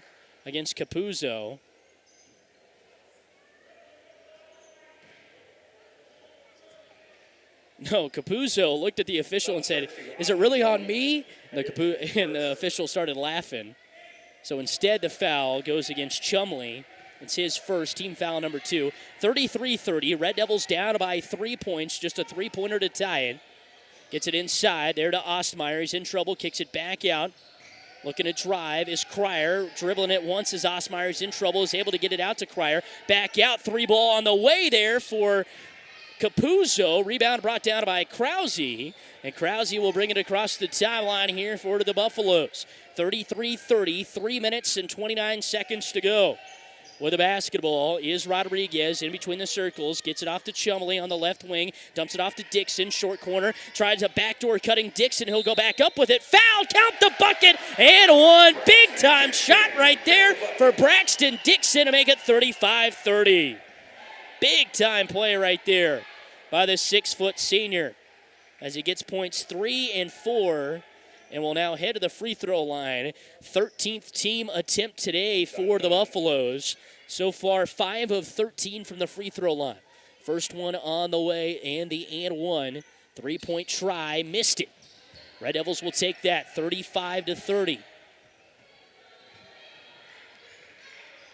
Red Devils with the basketball. 3 minutes and 9 seconds to go here in the fourth quarter of play. Willoughby gets it to Capuzzo. Dribbles between his legs. Lob pass underneath to Osmeyer. Dribbles once, turns, goes to the right. Got his own board, goes back up, count the bucket. No. They'll say no shot, foul on the floor, and it's going to go against Rawlins County. And it'll be the third one. Brad Weiss was hoping it would be on the shot, and he'd go to the bucket to try to make it a 2-point game. Instead, the Buffaloes will have it underneath, and that foul goes against Dixon, his third. 35-30 here with 2:57 to go. Outside to Capuzzo, try to get it off. Does to Willoughby for 3. Offside iron. Red Devils can't buy a 3 if they wanted one. Dixon back the other way, brings it across the timeline, in between the circles, now on the right wing, almost got a steal. Now Lair just pops it from 15 feet. That's where he's been money, but he misses that one. Capuzzo comes down with a rebound, run out to Gage Willoughby, 1-on-2, lays it up off glass, it's too strong. He took too much of a wide approach at it and just missed it. Rodriguez back the other way, 1-on-3, all the way to the rack, and he's fouled. Who's it going to be against? I think it is against Capuzzo. And if it is, that's his 5th. Yeah. So Capuzzo fouls out 5th and final foul. with 2:28 here in the fourth quarter.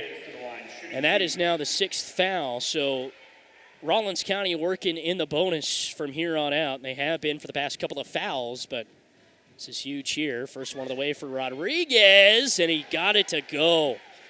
Rodriguez using the touch on that one. Now he's 4 for 4 from the free throw line. Trying to go 5 for 5. 2:28 to go, 36-30. Shot on the way, and he got it to go again. Brian Rodriguez.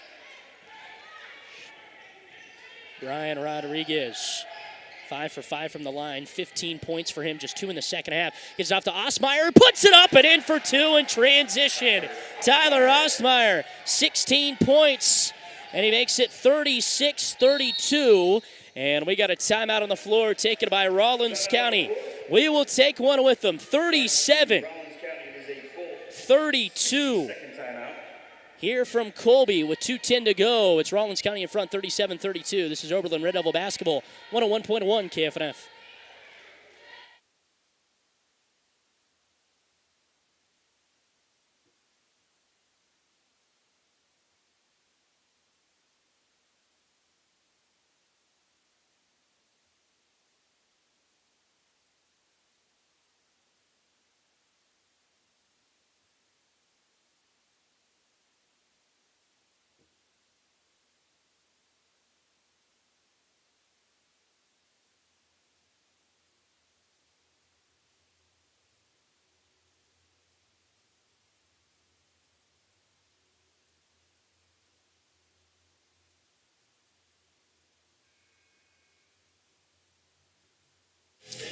Back here from Colby, 37-32, with 2 minutes and 10 seconds to go before the final buzzer will sound. And it's 37-32 in favor of the Buffaloes, who are working with the bonus in their favor. Possession arrow goes towards the Red Devils. 37-32. Big time out-of-bounds play coming here. Red Devils need to stand tall and get a big stop.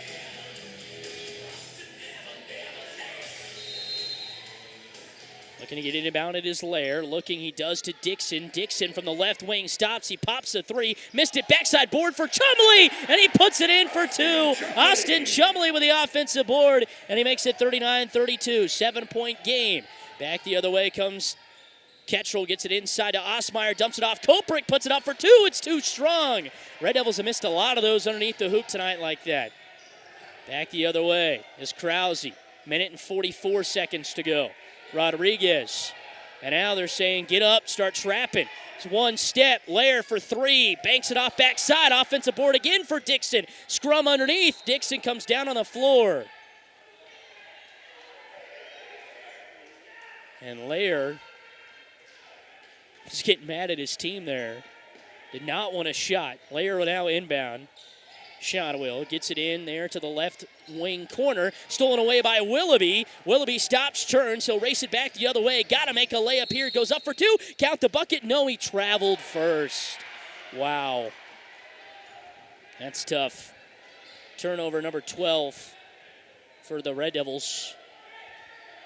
39-32. 7-point game. A lot of missed opportunities for the Red Devils so far. Rodriguez walking this thing up the floor. 7-point game. Red Devils have got to start getting up here and try to get a steal. And then you got to try to hit a 3, I would think. Got to stick one of them in there. And wide open, Chumley, but he missed the layup. Is able to get it back. It'll go off the hand of Ketchel and stay with the Buffaloes. So the Red Devils had a shot to get it back. And instead it just falls out, 39-32. Minute and 3 seconds to go. Dumps it off underneath, kicks it back out. Top of the key for Rodriguez. Now they're trying to get out on top of him. Under a minute to go with 55 seconds left. Red Devils trying to get out. Somebody's got to get out and try to get a steal here. That's what Matt Osmeyer along with Brad Weiss are saying. They're saying try to get out here. Instead, the Red Devils are just playing defense.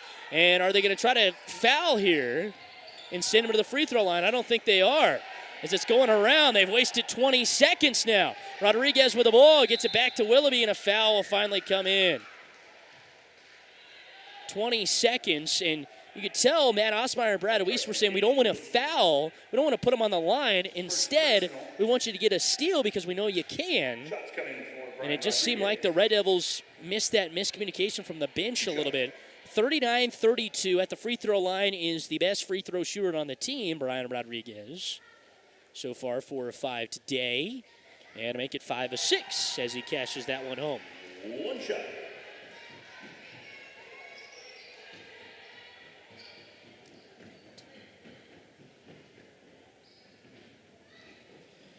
So Rodriguez back at the free throw line again. Second one of the way. He misses that one. Osmeyer comes down with a board looking to get it to somebody. Instead, he dribbles it twice, gives it off to Willoughby. Willoughby races it up, finds it out to Ketchel for 3. Got it!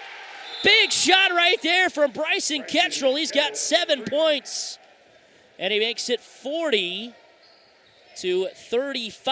Timeout on the floor taken by the Red Devils. 5 seconds to go. 20.4 seconds left remain. Like to thank some more of our sponsors: AquaShield Roofing, Creative Collision, Colic Indicator, Co-Opticator Health, Farm Credit of Western Kansas, FNB Bank of Oberlin, Next Tech Nutrient Ag Solutions of Oberlin, R&M Service Center, Ray's Grocery, The Bank in downtown Oberlin, United Northwest Federal Credit Union, VAP Construction, and Ward Drugstore. Big thank you to all of them. Do want to remind you, we got basketball going on around our sister stations tomorrow. Kicks 96.1, McCook versus Valentine, 4:30 p.m. And then over on 103.9 The Hawk, Southwest taking on Maywood Hayes Center at 3 p.m. So catch both of those games around our sister stations. 40-35, 20.4 seconds to go. Possession arrow in favor of the Red Devils, so if you can force a tie-up here instead of a steal, that would be just as amazing. Osmeyer will guard the ball. It is Dixon to try to get it in. He can run the floor, gets it off to Rodriguez, who races it up the right side, and instead he carried it, and the Red Devils will get the ball back with 16.3 seconds. So here we go. Who are they going to try to set up a play for? It'll be Gage Willoughby to inbound just on the right side of his own bench. They're on what would be considered the south side of the floor. Looking, gets it to Ketchel. Ketchel lobs up a 3, airballs it, and Koprick is able to save it. No, they'll say foul, or it went out of bounds on the Red Devils. 10 seconds to go. I don't think that was quite the shot Brad Weiss was wanting. And now the Red Devils are up a press again. Osmeyer with his hands up in the air, trying to he tapped it away, but Rodriguez comes down with it. 8 seconds to go, stolen away, kicked up from Koprick. They're into the hands of Willoughby, but it goes off, and they'll say a kick, and 4.9 seconds to go, and that might do it here. Osmeyer guarding the ball, lob pass into Rodriguez. He'll hold it there, foul will come in. 2.5 seconds to go, 40-35. Ketchel took that shot, and I don't know if that's what Brad Weiss was trying to set something up there, and it just didn't work. The Red Devils shot it a little bit too early, I think, but he kind of had to. I mean, either way, it was still a good shot by Bryson to take it at that moment, but I think they were trying to set up a little bit of a play for him. Rodriguez at the free throw line and cashes that one home. So he's now 6 of 8 on the day with 16 points. Second one on the way here for you. And Rodriguez banks it home. 2 seconds to go. Rolling it is Koprick, gets it to Osmeyer, dribbles it a couple of times, and he'll heave it at the buzzer and misses it. 42-35, your final score tonight. It was a lot closer than last year. Red Devils led after the first quarter, but Rawlins County rebounds and walks away with a 7-point win, 42 35. We'll take a quick break. When we come back, we'll wrap things up with our post-game show here on today's Best Country 101.1 KFNF. Once again, Rawlins County with a win, 42-35.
Final score here from Colby tonight, 42-35. Rawlins County gets the win, like I mentioned.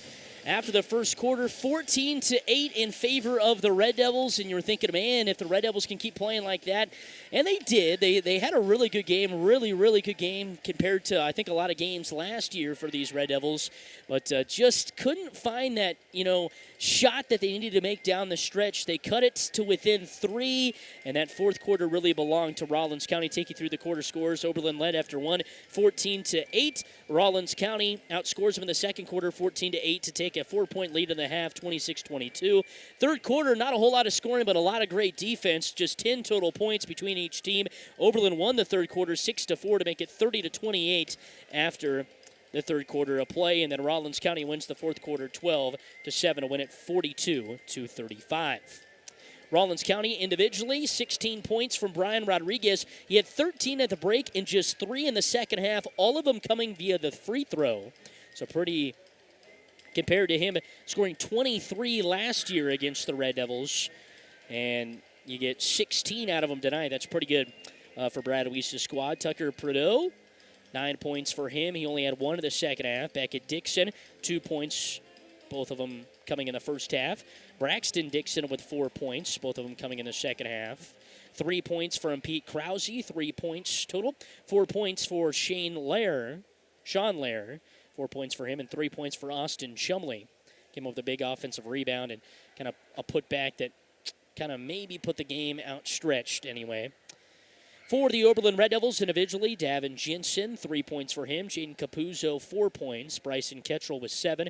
Gage Willoughby with 6. And Tyler Osmeyer leading all scorers. Him and Brian Rodriguez, I guess, tie leading all scorers tonight with 16 points. Osmeyer with 7 in the second half. So turned out to be a good second half after a tough third quarter for him.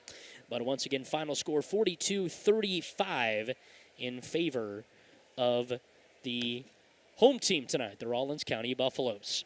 So Rawlins County now moves to 1-0, Oberlin to 0-1. Tough way to start it, but you knew it was going to be a tough game against a Rawlins County team that brought back a lot from last year's squad that went 14-8, but the Red Devils, who went 3-18, played really well tonight, and hopefully they can continue that into next week. As, like I mentioned, kind of with Coach Gehring, that tournament there in McCook is not going to be easy at all. A lot of great teams up there from Nebraska that play in that one, as take you take a look at the bracket here. As on the boys' side, Oberlin will meet up with Maywood Hayes Center. They met up with them last year, if you can remember, and Maywood Hayes Center, who would end up finishing 4th place at the state tournament in Nebraska last year, they won 71-5. This year, Oberlin, I think will not. Maywood Hayes Center is going to be good again this year, but I think Oberlin, they're looking like they might be able to hang tough with them. Arapahoe, Medicine Valley, they will take on, if Oberlin wins, they will either take on from that game between Maywood Hayes Center and Oberlin is how I should say it, they would take on the winner or the loser of Arapahoe and Medicine Valley. Hitchcock County, Southwest, Dundy County, Stratton, and Juanita Palisade all play in the upper half of the bracket as well. But you can hear, and I do want to mention, that Maywood Hayes Center Oberlin game on Tuesday of next week will be at McCook Community College starting at 5 p.m. That game will be over on our sister station 103.9 The Hawk, as I will be at the senior high gymnasium, and our good buddy and our other commentator here at High Plains Radio, Mark Searcy, he will be calling all the games over there at the college, so you can catch that game over on 103.9 The Hawk. No live stream, but you can catch it live on the radio, 103.9 The Hawk. I guess no live stream on YouTube is what I meant to say.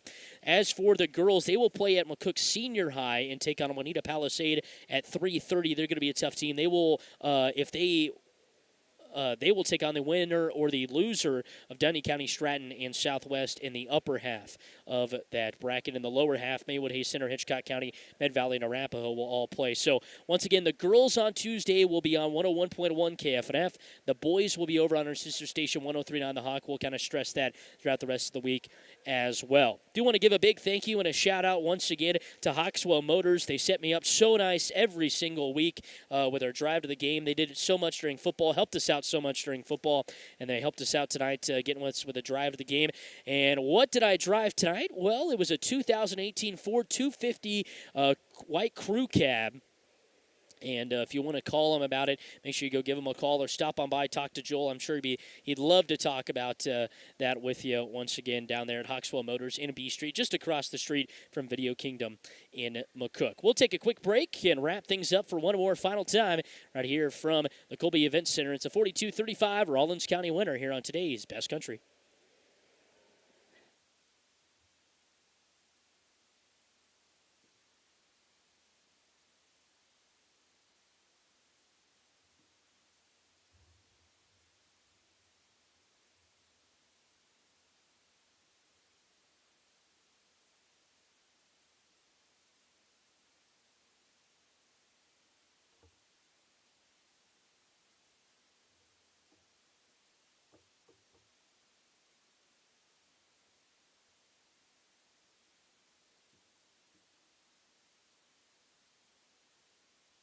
Welcome back here from Colby. Sorry for the technical difficulties. Wrapping things up here for you one more final time.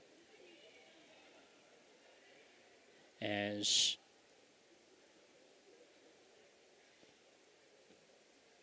the Rawlins County Buffaloes get the win by a final score of 42-35 here for you tonight. Tough one for the Red Devils. They had a really good shot. Tyler Osmeyer played really well defensively. The Red Devils were on pace tonight. Both the boys in the girls game was just full of defense, and that's what you love to see if you're Coach Weiss or Coach Gehring. But that'll do it for me tonight. Signing off here for you. I'll be back with you once again coming up next week. The Red Devils will open up the Cattle Trail Tournament once again. They will open up the Cattle Trail Tournament as they will take on Maywood Hayes Center, and then the girls will take on Juanita Palisade.